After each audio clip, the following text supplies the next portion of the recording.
ਸਾਰਿਆਂ ਨੂੰ bless you. Praise the Lord, ਪ੍ਰਭੂ ਦੀ ਵਡਿਆਈ ਹੋਵੇ, Amen. ਪ੍ਰਭੂ ਦੀ Yeah. ਆਪਾਂ ਸੱਚਮੁੱਚ ਬਰਕਤਾਂ ਵਾਸਤੇ ਧੰਨਵਾਦ ਕਰਦੇ ਹਾਂ ਇਸ ਵੇਲੇ। Praise the Lord. ਪ੍ਰਭੂ ਮਹਾਨ ਤੇ ਉੱਚਾ ਪਰਮੇਸ਼ਰ ਆ, Yes.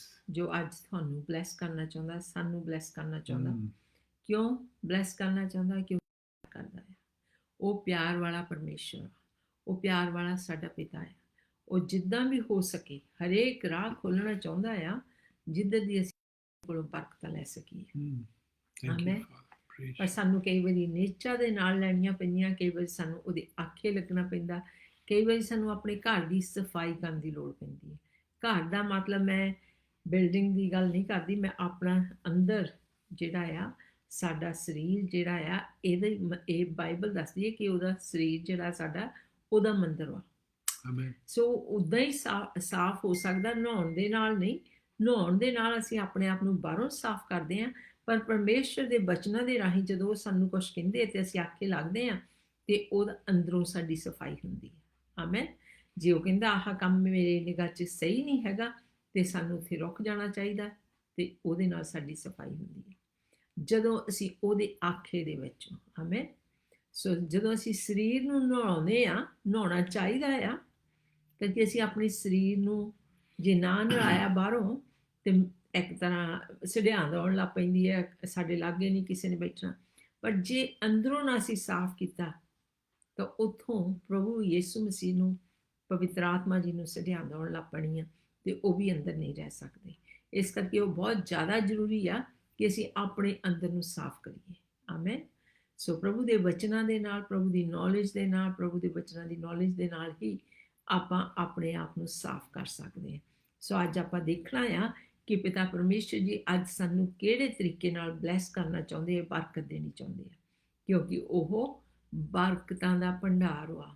ਉਹ ਹਰ ਵੇਲੇ ਤੁਹਾਡੀ ਤੇ ਮੇਰੀ ਰਾਖੀ ਕਰਦੇ ਆ ਤੇ ਹਰ ਵੇਲੇ ਆਪਾਂ ਨੂੰ ਬਲੈਸ ਕਰਨਾ ਚਾਹੁੰਦੇ ਆ। Amen. ਅੱਜ ਇਸ ਨਵੇਂ ਦਿਨ ਵਾਸਤੇ ਅਸੀਂ ਉਹਦਾ ਬਹੁਤ ਧੰਨਵਾਦ ਕਰਦੇ ਹਾਂ। ਔਰ ਗੁੱਡ ਨਿਊਜ਼ ਵੀ ਆ ਕਿ ਜਿੰਨੇ ਜਣੇ ਆਪਾਂ ਪ੍ਰੇ ਕਰਦੇ ਸੀ, ਸਾਰਿਆਂ ਨੇ ਸੁਣਿਆ ਹੋਣਾ ਕਿ ਕਿਸਾਨਾਂ ਦੇ ਜਿਹੜੇ 3 ਖੇਤੀ ਦੇ ਕਾਨੂੰਨ ਸੀਗੇ ਉਹ ਵੀ ਮਨਜ਼ੂਰ ਹੋ ਗਏ। ਉਹਨੇ ਗਵਰਨਮੈਂਟ ਨੇ ਕਹਿ ਦਿੱਤਾ ਆ ਕਿ ਉਹ ਉਹਨਾਂ ਨੇ ਰੱਦ ਕਰ ਦੇਣੇ ਆ। ਸੋ ਆਪਣੇ ਪੰਜਾਬ ਵਾਸਤੇ, ਭਾਰਤ ਵਾਸਤੇ ਬਹੁਤ ਗੁੱਡ ਨਿਊਜ਼ ਆ। ਜਿੰਨੇ ਵੀ ਲੋਕ ਪ੍ਰਾਰਥਨਾ ਕਰਦੇ ਸੀ, ਅਸੀਂ ਉਹਨਾਂ ਦਾ ਬਹੁਤ ਧੰਨਵਾਦ ਕਰਦੇ ਹਾਂ ਕਿ ਪ੍ਰਭੂ ਨੇ ਆਪਣੀਆਂ ਪ੍ਰਾਰਥਨਾ ਸੁਣੀਆਂ ਤੇ ਬਲੈਸ ਕੀਤਾ ਉਹਨਾਂ ਨੂੰ। ਆਮੇਨ। ਸੋ ਅੱਜ ਹੁਣ ਆਪਾਂ ਬਚਨ ਵੱਲ ਨੂੰ ਜਾਂਦੇ ਆ ਤੇ ਜਿਹੜਾ ਅੱਜ ਦਾ ਬਚਨ ਆ ਉਹਨੂੰ ਪਹਿਲਾਂ ਤਾਂ ਆਪਾਂ ਪੜ੍ਹਦੇ ਆ ਤੇ ਫਿਰ ਆਪਾਂ ਪ੍ਰਾਰਥਨਾ ਕਰਦੇ ਆ। ਪ੍ਰਾਰਥਨਾ ਤੋਂ ਬਾਅਦ ਆਪਾਂ ਪਾਸਟਰ ਜੀ ਨੂੰ ਕਹੋਗੇ, ਉਹ ਦੱਸਣਗੇ। ਤੇ ਉਦੋਂ ਪਹਿਲਾਂ ਮੈਂ ਤੁਹਾਡੇ ਅੱਗੇ ਰਿਕੁਐਸਟ ਕਰਦੀ ਹਾਂ ਕਿ ਤੁਸੀਂ ਲਿੰਕ, ਇਹ ਜਿਹੜਾ ਲਿੰਕ ਆ ਸ਼ੇਅਰ ਕਰੋ ਦੂਜਿਆਂ ਦੇ ਨਾਲ, ਤਾਂ ਕਿ ਆਪਾਂ ਵੀ ਆਪਣਾ ਹਿੱਸਾ ਇਹਦੇ ਵਿੱਚ ਪਾ ਸਕੀਏ। ਬਹੁਤ ਸਾਰੇ ਕਹਿੰਦੇ ਨੇ ਮੇਰੇ ਕੋਲ ਤਾਂ ਹੋਰ ਕੁਛ ਹੈ ਨਹੀਂ ਗਾ ਕਰਨ ਨੂੰ। ਤੁਸੀਂ ਜਦੋਂ ਲਿੰਕ ਸ਼ੇਅਰ ਕਰਦੇ, ਤੁਸੀਂ ਲੋਕਾਂ ਦੇ ਜੀਵਨਾਂ ਦੇ ਵਿੱਚ ਬੀਜਦੇ ਆ। ਸੁਣਨਾ ਨਾ ਸੁਣਨਾ ਉਹਨਾਂ ਦਾ ਕੰਮ ਆ, ਫਲ ਲਿਆਉਣਾ ਪਰਮੇਸ਼ਰ ਦਾ ਕੰਮ ਆ, ਬੀਜਣਾ ਆਪਣਾ ਕੰਮ ਆ। ਆਮੇਨ। ਸੋ ਆਪਾਂ ਬੀਜਣਾ ਆ ਤਾਂ ਕਿ ਉਹ 100 ਗੁਣਾ ਫਲ ਲਿਆ ਸਕੇ। ਬੀਜ ਕੇ ਇਹ ਨਹੀਂ ਕਹਿਣਾ ਹੋਊਗਾ ਤਾਂ ਹੋਊਗਾ, ਨਹੀਂ ਤਾਂ ਨਾ ਸੀ।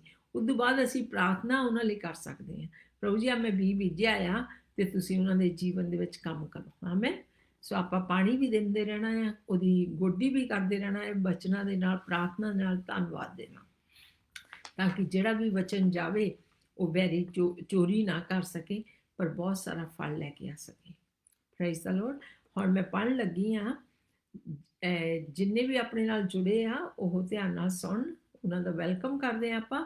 ਤੇ ਉਹਨਾਂ ਦੇ ਲਈ ਜੈਨਸਿਸ ਜਿਹੜੀ ਉਤਪਤ ਦੀ ਕਿਤਾਬ ਆ ਉਹਦਾ 3 ਚੈਪਟਰ 14 ਤੋਂ ਲੈ ਕੇ 19 ਤੱਕ ਆਪਾਂ ਪੜ੍ਹਾਂਗੇ।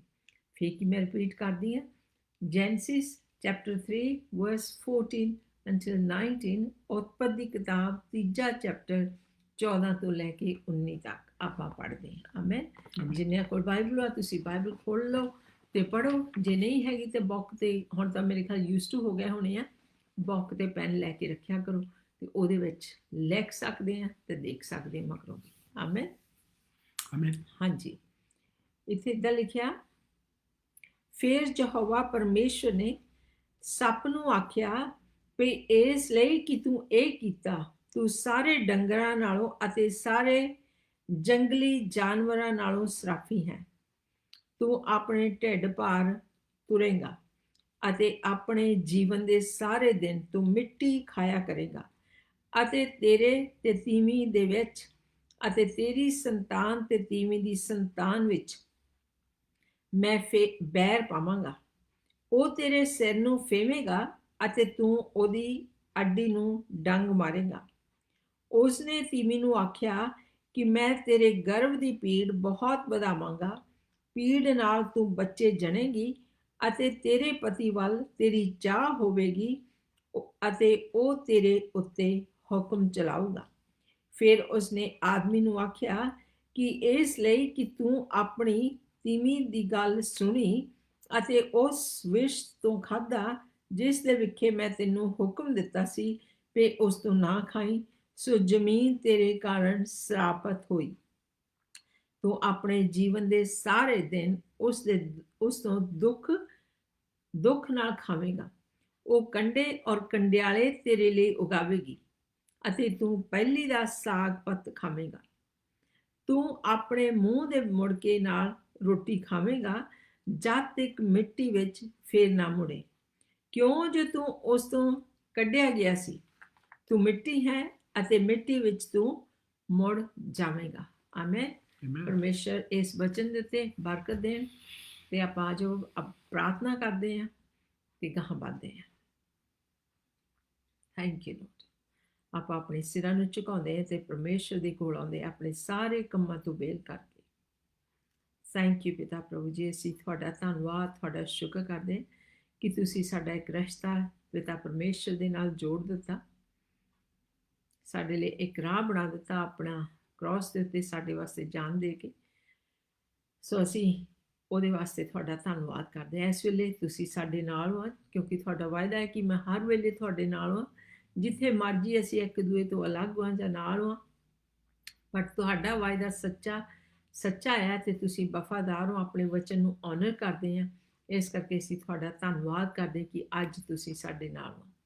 ਔਰ ਜਦੋਂ ਅਸੀਂ ਅੱਜ ਵਚਨ ਨੂੰ ਦੇਖਦੇ ਹਾਂ ਪਿਤਾ ਪ੍ਰਭੂ ਜੀ, ਤੁਸੀਂ ਆਓ ਸਾਡੀ ਸਮਝ ਨੂੰ ਖੋਲ੍ਹੋ। ਜਿੱਦਾਂ ਮੈਂ ਬਹੁਤ ਵਾਰੀ ਕਹਿੰਦੀ ਹੁੰਦੀ ਹਾਂ ਕਿ ਤੁਹਾਡੇ ਵਚਨ ਇੰਨੇ ਜ਼ਿਆਦਾ ਡੂੰਘੇ ਆ ਕਿ ਇਨਸਾਨ ਦੀ ਸਮਝ ਤੋਂ ਬਾਹਰ ਆ, ਪਰ ਧੰਨਵਾਦ ਕਰਦੇ ਤੁਸੀਂ ਸਾਨੂੰ ਅਨਾਥ ਨਹੀਂ ਛੱਡਿਆ, ਤੁਸੀਂ ਸਾਡੇ ਵਾਸਤੇ ਇੱਕ ਮਦਦਗਾਰ ਰੱਖਿਆ, ਭੇਜਿਆ ਔਰ ਉਹ ਸਾਨੂੰ ਸਮਝਾਉਂਦਾ।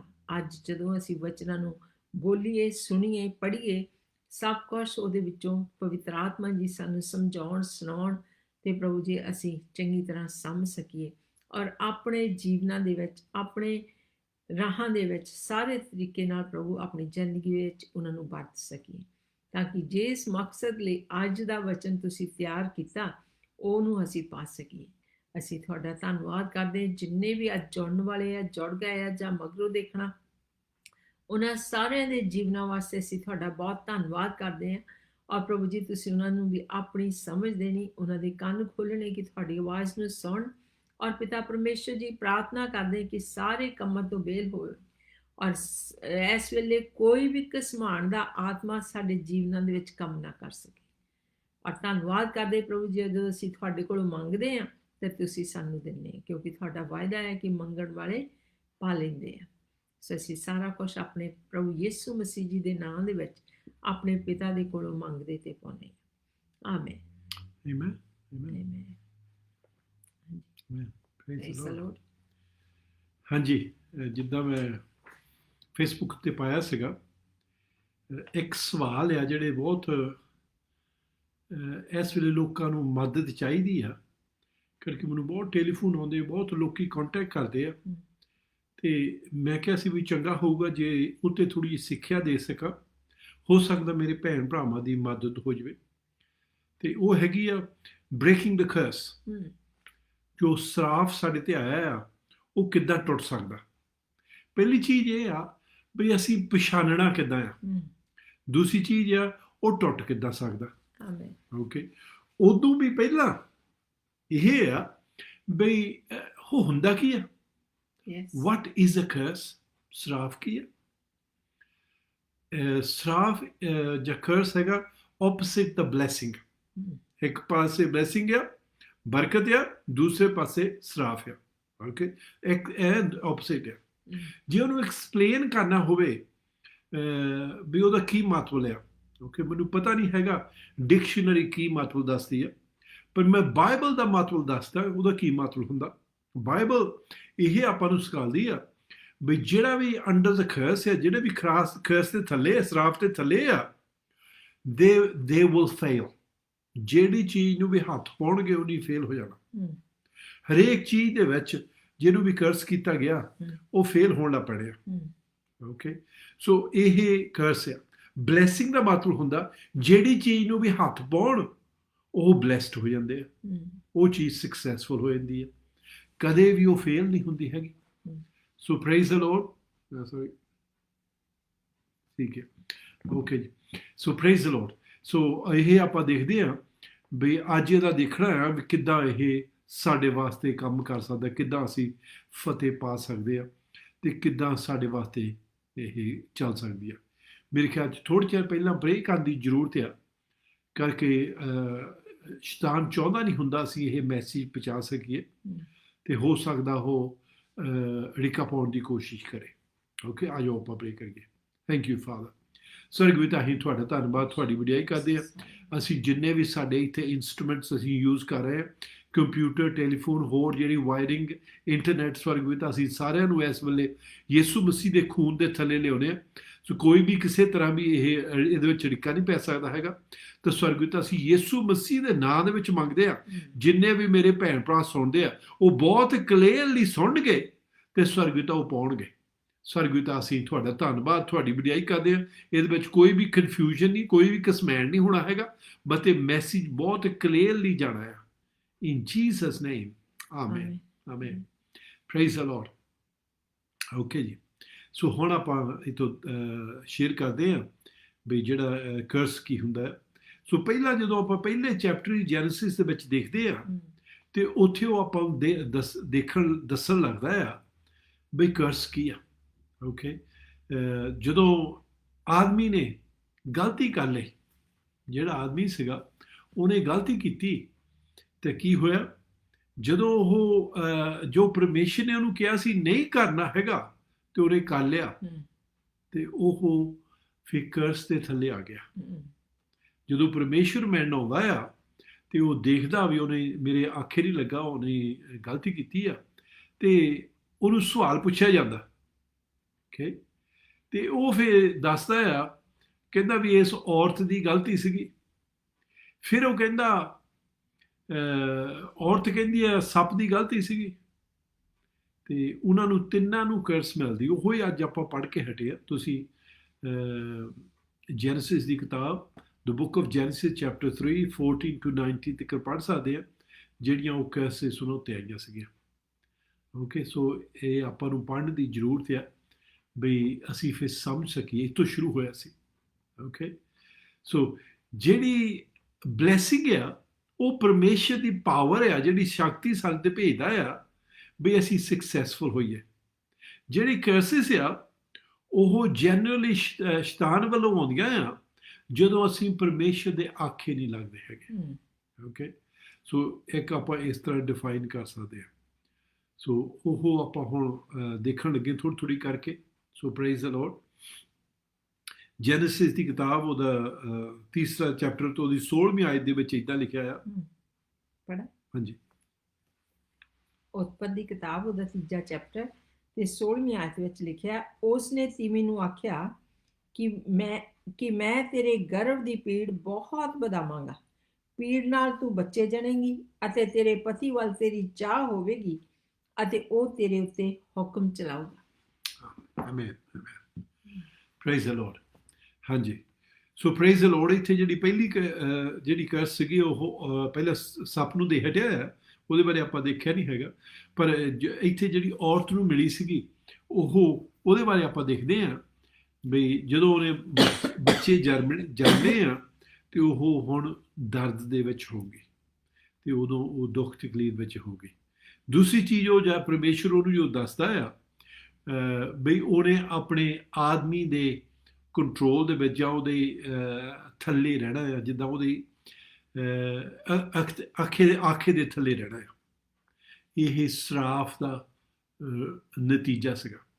ਸੋ ਜੋ ਪਰਮੇਸ਼ਰ ਨੇ ਪਹਿਲਾਂ ਬਣਾਇਆ ਸੀਗਾ ਉਹਨੇ ਆਦਮੀ ਤੋਂ ਔਰਤ ਨੂੰ ਇਕੁਅਲ ਰੱਖਣਾ ਸੀ, ਪਰ ਇੱਥੇ ਕਰਕੇ ਸਰਾਪ ਮਿਲ ਗਿਆ। ਤੇ ਆਪਾਂ ਨੂੰ ਇੱਥੇ ਦੱਸਦੇ ਆ, ਉਹ ਕਹਿੰਦਾ ਵੀ ਤੇਰਾ ਡਿਜ਼ਾਇਰ ਹੋਣਾ ਵੀ ਤੈਨੂੰ ਆਦਮੀ ਦੱਸੇ ਕਿੱਧਰ ਨੂੰ ਜਾਣਾ, ਕੀ ਕਰਨਾ, ਤੁਸੀਂ ਉਹਦੇ ਹੁਕਮਾਂ ਤੇ ਹੋਵੋ। ਪਰ ਜਿਹੜਾ ਆਦਮੀ ਦਾ ਸਰਾਪ ਸੀ ਉਦੋਂ ਵੀ ਜ਼ਿਆਦਾ ਆ। ਉਹ ਆਪਾਂ ਦੇਖਦੇ ਹਾਂ ਪੜ੍ਹ ਕੇ, ਆਪਾਂ 17 ਆਇਤ ਤੋਂ 19 ਆਇਤ ਤੱਕ ਪੜ੍ਹਦੇ ਆ, ਆਦਮੀ ਨੂੰ ਜਿਹੜਾ ਪਰਮੇਸ਼ਰ ਨੇ ਕਿਹਾ ਵੀ ਤੇ ਕਿਹੜਾ ਸਰਾਪ ਆਇਆ ਹੈ। ਓਕੇ ਜੀ, ਉਤਪਤ ਦਾ 3 ਚੈਪਟਰ ਤੇ 17 ਤੋਂ ਲੈ ਕੇ 19 ਤੱਕ ਆਪਾਂ ਪੜ੍ਹਨ ਲੱਗੇ ਹਾਂ। ਫਿਰ ਉਸਨੇ ਆਦਮੀ ਨੂੰ ਆਖਿਆ ਕਿ ਇਸ ਲਈ ਕਿ ਤੂੰ ਆਪਣੀ ਤੀਵੀਂ ਦੀ ਗੱਲ ਸੁਣੀ ਅਤੇ ਉਸ ਵਿਸ਼ ਤੋਂ ਖਾਧਾ ਜਿਸ ਦੇ ਵਿਖੇ ਮੈਂ ਤੈਨੂੰ ਹੁਕਮ ਦਿੱਤਾ ਸੀ ਵੀ ਉਸ ਤੋਂ ਨਾ ਖਾਈ, ਸੋ ਜ਼ਮੀਨ ਤੇਰੇ ਕਾਰਨ ਸਰਾਫਤ ਹੋਈ। ਤੂੰ ਆਪਣੇ ਜੀਵਨ ਦੇ ਸਾਰੇ ਦਿਨ ਉਸ ਤੋਂ ਦੁੱਖ ਨਾਲ ਪਾਵੇਂਗਾ। ਉਹ ਕੰਡੇ ਔਰ ਕੰਡਿਆਲੇ ਤੇਰੇ ਲਈ ਉਗਾਵੇਗੀ ਅਤੇ ਤੂੰ ਪਹਿਲੀ ਦਾ ਸਾਗ ਪਤ ਖਾਵੇਂਗਾ। ਤੂੰ ਆਪਣੇ ਮੂੰਹ ਦੇ ਮੁੜਕੇ ਨਾਲ ਰੋਟੀ ਖਾਵੇਂਗਾ ਜਦ ਤੱਕ ਤੂੰ ਮਿੱਟੀ ਵਿੱਚ ਫੇਰ ਨਾ ਮੁੜੇ, ਕਿਉਂ ਜੋ ਤੂੰ ਉਸ ਤੋਂ ਕੱਢਿਆ ਗਿਆ ਸੀ। ਤੂੰ ਮਿੱਟੀ ਹੈ ਅਤੇ ਮਿੱਟੀ ਵਿੱਚ ਤੂੰ ਮੁੜ ਜਾਵੇਂਗਾ। ਆਮੇਨ। ਆਮੇਨ। ਸੋ ਇੱਥੇ ਪਰਮੇਸ਼ਰ ਦੱਸਦਾ ਹੈ ਕਰਕੇ ਤੂੰ ਮੇਰੇ ਆਖੇ ਨਹੀਂ ਲੱਗਾ, ਆਪਣੀ ਵਾਈਫ ਦੇ ਆਖੇ ਲੱਗ ਗਿਆ। ਸੋ ਇੱਥੇ ਬਹੁਤ ਇੱਕ ਸੋਚਣ ਵਾਲੀ ਚੀਜ਼ ਆ, ਜਿਹੜਾ ਪਰਮੇਸ਼ਰ ਦਾ ਕਾਨੂੰਨ ਹੁੰਦਾ ਆ, ਉਹ ਜੋ ਆਪਾਂ ਨੂੰ ਪਰਮੇਸ਼ਰ ਨੇ ਕਾਨੂੰਨ ਦਿੱਤਾ ਆ ਜਾਂ ਪਰਮੇਸ਼ਰ ਨੇ ਆਪਾਂ ਨੂੰ ਕੁਛ ਕਿਹਾ ਆ, ਸਾਨੂੰ ਉਹ ਪਹਿਲਾਂ ਆਖੇ ਲੱਗਣਾ ਚਾਹੀਦਾ ਆ। ਫਿਰ ਜਿਹੜਾ ਉਦੋਂ ਥੱਲੇ ਫਿਰ ਆਪਾਂ ਦੂਸਰਿਆਂ ਦੇ ਆਖੇ ਲੱਗ ਸਕਦੇ ਆ। ਸੋ ਕਦੇ ਵੀ ਅਸੀਂ ਪਰਮੇਸ਼ਰ ਦੇ ਜੋ ਪਰਮੇਸ਼ਰ ਨੇ ਕਿਹਾ ਆ, ਉਹ ਜੇ ਸਾਡੇ ਕੋਈ ਜ਼ੋਰ ਪਾ ਕੇ, ਸਾਡੇ ਕੋਈ ਭਾਰ ਪਾ ਕੇ ਸਾਨੂੰ ਆਖੇ ਲੱਗਣਾ ਚਾਹੁੰਦਾ, ਉਹ ਤੋਂ ਬਾਹਰ ਆ, ਫਿਰ ਅਸੀਂ ਗਲਤੀ ਦੇ ਵਿੱਚ, ਫਿਰ ਅਸੀਂ ਕਰਸ ਦੇ ਥੱਲੇ ਆ। ਸੋ ਇੱਥੇ ਉਹ ਸਾਨੂੰ ਦੱਸਦਾ ਫਿਰ ਉਹਦਾ ਕੀ ਹੋਇਆ। ਅੱਗੇ ਉਹਨੂੰ ਇਕੱਲਾ ਬੋਲਣਾ ਹੀ ਪੈਂਦਾ ਸੀਗਾ ਤੇ ਚੀਜ਼ਾਂ ਹੋ ਜਾਂਦੀਆਂ ਸੀਗੀਆਂ। ਹੁਣ ਉਹ ਕਹਿੰਦਾ ਧਰਤੀ ਨੂੰ ਤੁਸੀਂ ਹੁਣ ਤੈਨੂੰ ਉਹਨੂੰ ਬੋਣਾ ਪੈਣਾ ਆ। ਹੁਣ ਉੱਥੇ ਚੀਜ਼ਾਂ ਬੀਜਣੀਆਂ ਪੈਣੀਆਂ ਆ। ਹੁਣ ਆਪਣੀ ਗਰਮੀ ਆਊਗੀ ਜਦੋਂ ਤੂੰ ਕੰਮ ਕਰੂੰਗਾ ਤੇ ਉਹ ਸਵੈਟ ਦੇ ਨਾਲ ਹੋਊਗਾ। ਇੱਦਾਂ ਨਹੀਂ ਵੀ ਬੈਠਾ ਹੁਕਮ ਦੇਈ ਜਾਣਾ ਤੇ ਚੀਜ਼ਾਂ ਹੋਈ ਜਾਣੀਆਂ, ਹੁਣ ਨਹੀਂ ਹੋਣੀਆਂ ਇੱਦਾਂ। ਸੋ ਇਹ ਜਿਹੜਾ ਆਦਮੀ ਨੂੰ ਪਰਮੇਸ਼ਰ ਨੇ ਦਿੱਤਾ ਸੀਗਾ, ਇਹ ਅੱਜ ਤੱਕ ਚੱਲਦਾ ਆਉਂਦਾ ਹੈ। ਕਈ ਚੀਜ਼ਾਂ ਜਦੋਂ ਯਿਸੂ ਮਸੀਹ ਆਏ ਸੀ, ਉਹਨੂੰ ਟਰਨ ਅਰਾਊਂਡ ਕਰਤਾ ਸੀਗਾ। ਓਕੇ, ਉਹ ਵੀ ਆਪਾਂ ਦੇਖਾਂਗੇ। ਪਰ ਆਪਾਂ ਦੇਖਾਂਗੇ ਕਈ ਹੱਲੇ ਚੀਜ਼ਾਂ ਉਹ ਸਰਾਫ ਦੇ ਥੱਲੇ ਹੀ ਆ। ਓਕੇ, ਤਾਂ ਹੀ ਇਸ ਧਰਤੀ ਦੇ ਵਿੱਚ ਵੀ ਆਪਾਂ ਨੂੰ ਹੱਲੇ ਤੱਕ ਵੀ ਕੰਮ ਕਰਨਾ ਪੈਂਦਾ ਆ। ਹੱਲੇ ਤੱਕ ਵੀ ਚੀਜ਼ਾਂ ਬੀਜਣੀਆਂ ਪੈਂਦੀਆਂ ਆ। ਹੱਲੇ ਤੱਕ ਵੀ ਇੱਦਾਂ ਹੀ ਉੱਗਦੀਆਂ ਆ। ਓਕੇ, ਇਹ ਕਰਕੇ ਆਦਮੀ ਨੂੰ ਸਰਾਫ ਮਿਲਿਆ ਸੀਗਾ। ਇੱਕ ਤਰ੍ਹਾਂ ਵੀ ਮਿਹਨਤ ਕਰਨੀ ਪੈਂਦੀ। ਹਾਂਜੀ, ਆਹ ਬਹੁਤ ਸੋਹਣਾ ਅੱਖਰ ਆ। Okay, thank you. ਬਈ ਹੁਣ ਸਾਨੂੰ ਮਿਹਨਤ ਕਰਨੀ ਪੈਣੀ, ਅੱਗੇ ਮਿਹਨਤ ਨਹੀਂ ਕਰਨੀ ਪੈਂਦੀ ਸੀਗੀ। ਆਮੀਨ। ਪਰ ਚੰਗੀ ਚੀਜ਼ ਇਹ ਆ, ਯਿਸੂ ਮਸੀਹ ਨੂੰ ਪਰਮੇਸ਼ਰ ਨੇ ਭੇਜਿਆ, ਇਸ ਕੰਮ ਨੂੰ ਭੇਜਿਆ ਸੀ। ਪਰਮੇਸ਼ਰ ਚਾਹੁੰਦਾ ਨਹੀਂ ਸੀ ਬਈ ਅਸੀਂ ਕਰਸ ਦੇ ਥੱਲੇ ਰਹੀਏ, ਅਸੀਂ ਸਰਾਫ ਦੇ ਥੱਲੇ ਰਹੀਏ। ਓਕੇ, ਸੋ ਯਿਸੂ ਮਸੀਹ ਨੂੰ ਬਹੁਤ ਵੱਡੀ ਸਜ਼ਾ ਦੇਣੀ ਪਈ, ਬਹੁਤ ਵੱਡੀ ਕੀਮਤ ਦੇਣੀ ਪਈ ਬਈ ਅਸੀਂ ਉਹਦੇ ਥੱਲੇ ਨਾ ਰਹੀਏ, ਅਸੀਂ ਉਹਦੀ ਕੰਟਰੋਲ ਵਿੱਚ ਨਾ ਰਹੀਏ। ਤਾਂ ਫਿਰ ਯਿਸੂ ਮਸੀਹ ਨੂੰ ਪ੍ਰਾਈਜ਼ ਪੇ ਕੀਤੀ ਬਈ ਅਸੀਂ ਕਰਸ ਤੋਂ ਛੁੱਟ ਜਾਈਏ। ਓਕੇ, ਕਰਕੇ ਜਿਹੜੀ ਕਰਸ ਸੀਗੀ ਸਾਡੇ ਤੇ ਮੌਤ ਵੀ ਲੈ ਕੇ ਆਈ ਆ। ਪਹਿਲਾਂ ਪਰਮੇਸ਼ਰ ਨੇ ਇੱਦਾਂ ਹੀ ਰੱਖਿਆ ਸੀਗਾ ਬਈ ਅਸੀਂ ਸਦਾ ਵਾਸਤੇ ਜੀਂਦੇ ਰਹਿਣਾ ਹੈ। ਪਰ ਜਦੋਂ ਕਰਸ ਆ ਗਏ, ਹੁਣ ਸਾਡੇ ਜੀਵਨ ਦੇ ਉੱਤੇ ਟਾਈਮ ਰੱਖਿਆ ਗਿਆ। ਹੁਣ ਸਾਡੇ ਤੇ ਸਾਲ ਰੱਖੇ ਗਏ ਵੀ ਇੰਨੇ ਸਾਲ ਜਾਂ ਇੰਨਾ ਟਾਈਮ ਅਸੀਂ ਜੀਂਦੇ ਰਵਾਂਗੇ, ਅਖੀਰ ਦੇ ਵਿੱਚ ਮੌਤ ਹੋਣੀ ਆ। ਸੋ ਮੌਤ ਕਿੱਦਾਂ ਆਈ ਸੀ? ਜਦੋਂ ਅਸੀਂ ਪਰਮੇਸ਼ਰ ਦੇ ਆਖੇ ਨਹੀਂ ਲੱਗੇ। ਪਰਮੇਸ਼ਰ ਨੇ ਆਦਮੀ ਬਣਾਇਆ ਸੀ ਸਦਾ ਵਾਸਤੇ ਜੀਣ ਨੂੰ। ਜਿੱਦਾਂ ਪਰਮੇਸ਼ਰ ਸਦਾ ਵਾਸਤੇ ਜੀਂਦਾ ਆ, ਅਸੀਂ ਵੀ ਸਦਾ ਵਾਸਤੇ ਜੀਣਾ ਸੀਗਾ। ਪਰ ਕਰਕੇ ਪਰਮੇਸ਼ਰ ਕਰਕੇ ਅਸੀਂ ਉਹਦੇ ਹੁਕਮ ਦੇ ਆਖੇ ਨਹੀਂ ਲੱਗੇ ਹੈਗੇ, ਤਾਂ ਇਸ ਕਰਕੇ ਹੁਣ ਸਾਡੇ ਜੀਵਨ ਉੱਤੇ ਇੱਕ ਟਾਈਮ ਰੱਖਿਆ ਗਿਆ ਆ ਵੀ ਇੰਨਾ ਚਿਰ ਅਸੀਂ ਧਰਤੀ ਉੱਤੇ ਰਵਾਂਗੇ। ਪਰ ਅਸੀਂ ਪਰਮੇਸ਼ਰ ਦਾ ਵਡਿਆਈ ਕਰਦੇ ਹਾਂ। ਜ਼ਰੂਰ ਇਸ ਧਰਤੀ ਨੂੰ ਛੱਡ ਜਾਣਾ ਆ, ਪਰ ਹੱਲੇ ਵੀ ਜਦੋਂ ਅਸੀਂ ਮਰ ਗਏ ਸੀ, ਅਸੀਂ ਨਰਕਾਂ ਨੂੰ ਜਾਣਾ ਸੀਗਾ। ਪਰ ਪਰਮੇਸ਼ਰ ਨੇ ਯਿਸੂ ਮਸੀਹ ਨੂੰ ਭੇਜਿਆ ਵੀ ਸਾਨੂੰ ਉਸ ਚੀਜ਼ ਤੋਂ ਬਚਾ ਸਕੇ। ਅਸੀਂ ਉੱਥੇ ਜਾਈਏ ਨਾ। ਤੇ ਉਹ ਸਾਨੂੰ ਗਲੇਸ਼ੀਅਰਸ ਦੀ ਕਿਤਾਬ ਦੇ ਵਿੱਚ ਦੱਸਦਾ ਆ, ਇਹ ਪਰਮੇਸ਼ਰ ਨੇ ਯਿਸੂ ਮਸੀਹ ਦੇ ਉੱਤੇ ਉਹ ਜਿਹੜੀ ਮੌਤ ਸੀਗੀ, ਜਿਹੜੀ ਕਰਸ ਸੀਗੀ, ਯਿਸੂ ਮਸੀਹ ਦੇ ਉੱਤੇ ਭੇਜ ਦਿੱਤੀ। ਇਸ ਕਾਰਨ ਅਸੀਂ ਫ੍ਰੀ ਹਾਂ। ਸੁਰਿੰਦਰ ਆਪਣੇ ਵਾਸਤੇ ਪੜੂਗੀ ਗਲੇਸ਼ੀਅਰਸ ਦੀ ਕਿਤਾਬ, ਉਹਦਾ 3 ਚੈਪਟਰ ਤੇ ਉਹਦੀ 13ਵੀਂ ਤੇ 14ਵੀਂ ਆਇਤ। ਹਾਂਜੀ, ਗਲਾਤੀਆਂ ਉਹਦਾ 3 ਚੈਪਟਰ 13 ਤੇ 14। ਮਸੀਹ ਨੇ ਸਾਨੂੰ ਮੁੱਲ ਲੈ ਕੇ ਸ਼ਰਾਂ ਦੇ ਸਰਾਪ ਤੋਂ ਛੁਡਾਇਆ, ਇਸ ਕਰਕੇ ਜੋ ਉਹ ਸਾਡੇ ਲਈ ਸਰਾਪ ਬਣਿਆ, ਕਿਉਂ ਜੋ ਲਿਖਿਆ ਹੋਇਆ ਹੈ ਕਿ ਸਰਾਪੀ ਹੈ ਹਰੇਕ ਜਿਹੜਾ ਰੁੱਖ ਉੱਤੇ ਟੰਗਿਆ ਹੋਇਆ ਹੈ, ਤੇ ਅਬਰਾਹਮ ਦੀ ਬਰਕਤ ਮਸੀਹ ਯਿਸੂ ਵਿੱਚ ਪਰਾਈਆਂ ਕੌਮਾਂ ਉੱਤੇ ਹੋਵੇ, ਤਾਂ ਜੋ ਅਸੀਂ ਉਸ ਆਤਮਾ ਦੇ ਵਚਨ ਨੂੰ ਨਿਹਚਾ ਦੇ ਰਾਹੀਂ ਪ੍ਰਾਪਤ ਕਰੀਏ। Amen, amen, amen. Praise the Lord. So ਇੱਥੇ ਆਪਾਂ ਨੂੰ ਦੱਸਿਆ ਗਿਆ ਵੀ ਯਿਸੂ ਮਸੀਹ ਨੇ ਸਾਡੀ ਕਰਸਿਸ ਉਹਨੇ ਆਪਣੇ ਉੱਤੇ ਲੈ ਲਈ ਸੀ, ਤੇ ਕਰਕੇ ਉਹਨੇ ਕਰਸ ਲੈ ਲਈ। ਹੁਣ ਸਾਨੂੰ ਕਰਸ ਦੇ ਰਹਿਣ ਦੇ ਥੱਲੇ ਜ਼ਰੂਰਤ ਨਹੀਂ ਹੈਗੀ, ਅਸੀਂ ਉਹ ਤੋਂ ਕਰਸ ਤੋਂ ਬਗੈਰ ਹੋ ਸਕਦੇ ਹਾਂ। ਸੋ ਪ੍ਰੇਜ਼ ਦ ਲਾਰਡ, ਕਿਸੇ ਨੇ ਸਾਡੀ ਪ੍ਰਾਈਸ ਪੇ ਕਰ ਦਿੱਤੀ ਹੈ। ਪਰ ਤੁਹਾਨੂੰ ਪਤਾ, ਕੋਈ ਪ੍ਰਾਈਸ ਪੇ ਕਰ ਸਕਦਾ ਆ, ਪਰ ਇਹ ਸਾਡੇ ਤੇ ਆ ਜੇ ਅਸੀਂ ਉਹਦਾ ਫਾਇਦਾ ਉਠਾਉਣਾ ਕਿ ਨਹੀਂ। ਜੇ ਅਸੀਂ ਇੱਕ ਤਰ੍ਹਾਂ ਦੇਖੀਏ, ਯਿਸੂ ਮਸੀਹ ਨੇ ਸਾਡੇ ਪਾਪਾਂ ਦੀ ਕੀਮਤ ਦੇਤੀ ਆ, ਪਰ ਬਹੁਤ ਲੋਕੀ ਇਸ ਦੁਨੀਆ ਦੇ ਵਿੱਚ ਹੱਲੇ ਵੀ ਨਰਕਾਂ ਨੂੰ ਜਾ ਰਹੇ ਆ। ਕਾਹਤੇ ਕਰਕੇ ਉਹਨੇ ਕਬੂਲ ਨਹੀਂ ਕੀਤੀ, ਜਿਹੜੀ ਉਹਨੇ ਪ੍ਰਾਈਸ ਪੇ ਕੀਤੀ ਸੀਗੀ ਉਹਨੇ ਐਕਸੈਪਟ ਨਹੀਂ ਕੀਤੀ ਹੈਗੀ। ਇਸ ਕਰਕੇ ਹੱਲੇ ਲੋਕੀ ਨਰਕਾਂ ਨੂੰ ਵੀ ਜਾ ਰਹੇ ਆ। ਇੱਦਾਂ ਹੀ ਹੋ ਸਕਦਾ ਆ ਬਈ ਯਿਸੂ ਮਸੀਹ ਨੇ ਸਾਡੀਆਂ ਕਰਸਿਸ ਕ੍ਰੋਸ ਉੱਤੇ ਚੱਕ ਲਈਆਂ ਸੀ, ਪਰ ਹੋ ਸਕਦਾ ਅਸੀਂ ਹੱਲੇ ਵੀ ਸਰਾਫ ਦੇ ਥੱਲੇ ਹੋਈਏ। ਸੋ ਪਹਿਲੀ ਚੀਜ਼ ਵੀ ਇਹ ਹੈ, ਅਸੀਂ ਕਿੱਦਾਂ ਪਛਾਣ ਸਕਦੇ ਹਾਂ।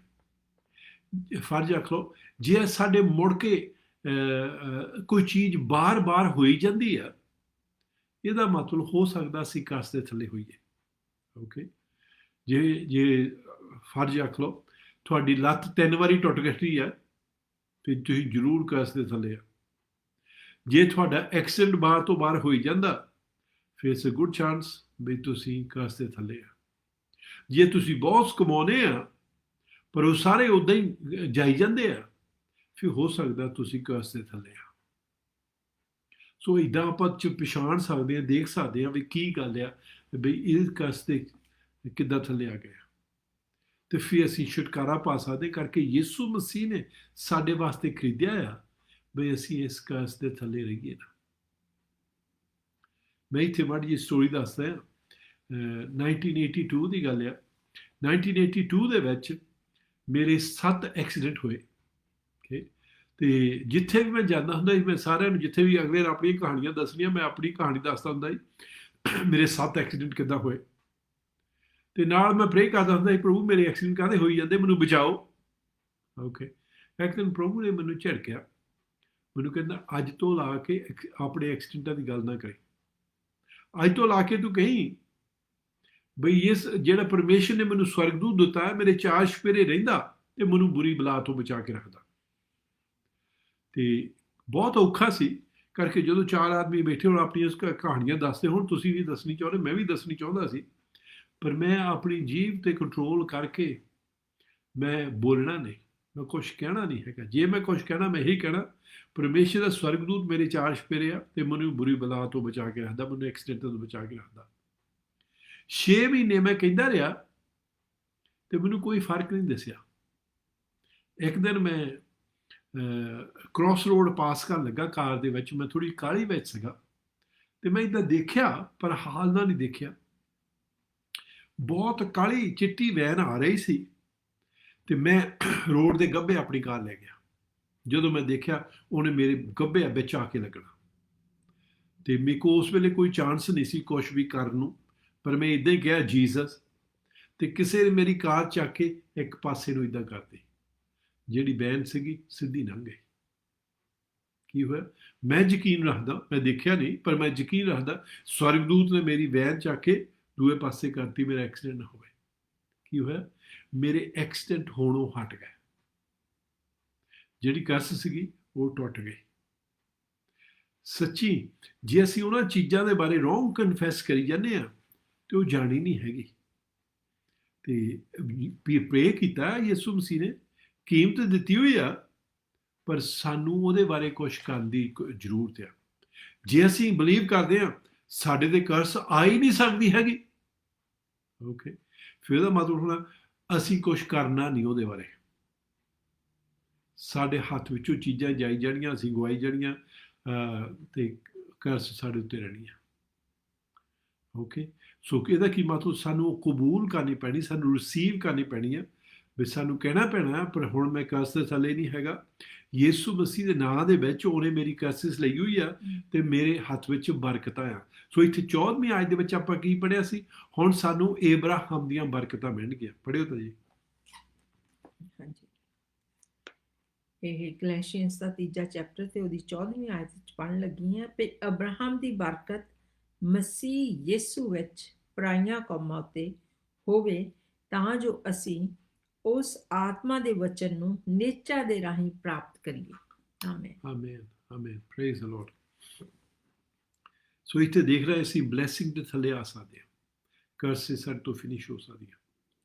ਸੋ ਇਹ ਜਦੋਂ ਸਾਨੂੰ ਪਰਮੇਸ਼ਰ ਨੇ ਕੁਝ ਦੱਸਿਆ ਆ ਵੀ ਸਾਨੂੰ ਆਹ ਚੀਜ਼ ਕਰਨੀ ਚਾਹੀਦੀ ਜਾਂ ਨਹੀਂ ਕਰਨੀ ਚਾਹੀਦੀ ਹੈਗੀ, ਅਸੀਂ ਪਰਮੇਸ਼ਰ ਦੇ ਆਖੇ ਨਹੀਂ ਲੱਗਦੇ ਹੈਗੇ, ਉਦੋਂ ਫਿਰ ਸਾਡੇ ਕਰਸਿਸ ਹੁੰਦੇ ਆ।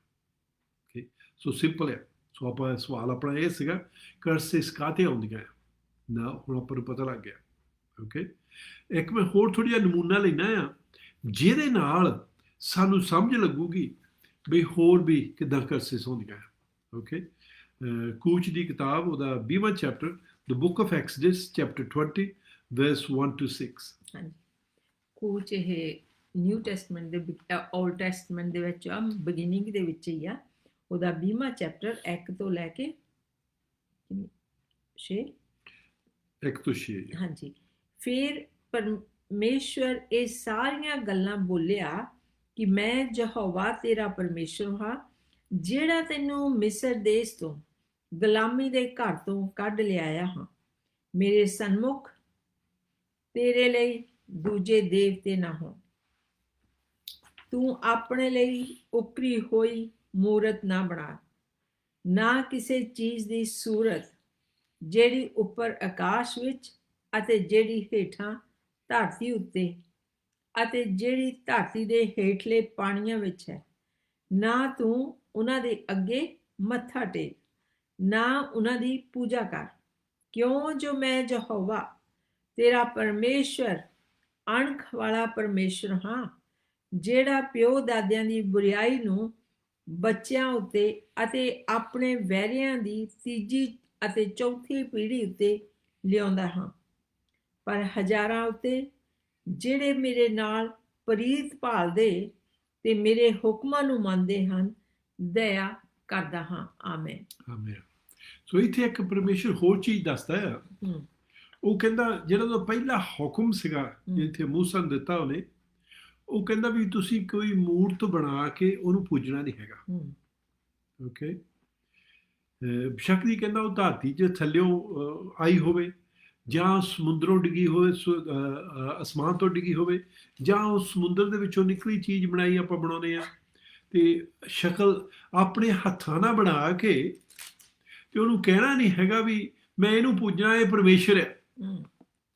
ਓਕੇ, ਸੋ ਇਹਦੇ ਵਿੱਚ ਤਸਵੀਰਾਂ ਵੀ ਆਉਂਦੀਆਂ, ਬੁੱਤ ਵੀ ਆਉਂਦੇ ਆ, ਬਹੁਤ ਇੱਦਾਂ ਦੀਆਂ ਚੀਜ਼ਾਂ ਆਉਂਦੀਆਂ ਜਿਨ੍ਹਾਂ ਨੂੰ ਅਸੀਂ ਪੂਜਣ ਲੱਗ ਪੈਂਦੇ ਹਾਂ। ਜੇ ਪੂਜਿਆ ਫਿਰ ਉਹ ਕਹਿੰਦਾ ਤੁਹਾਡੇ ਤੇ ਕਰਸ ਹੋਣੀ ਆ, ਤੀਜੇ ਚੌਥੇ ਪੀੜ੍ਹੀ ਤੱਕ ਰਹਿਣੀ ਆ।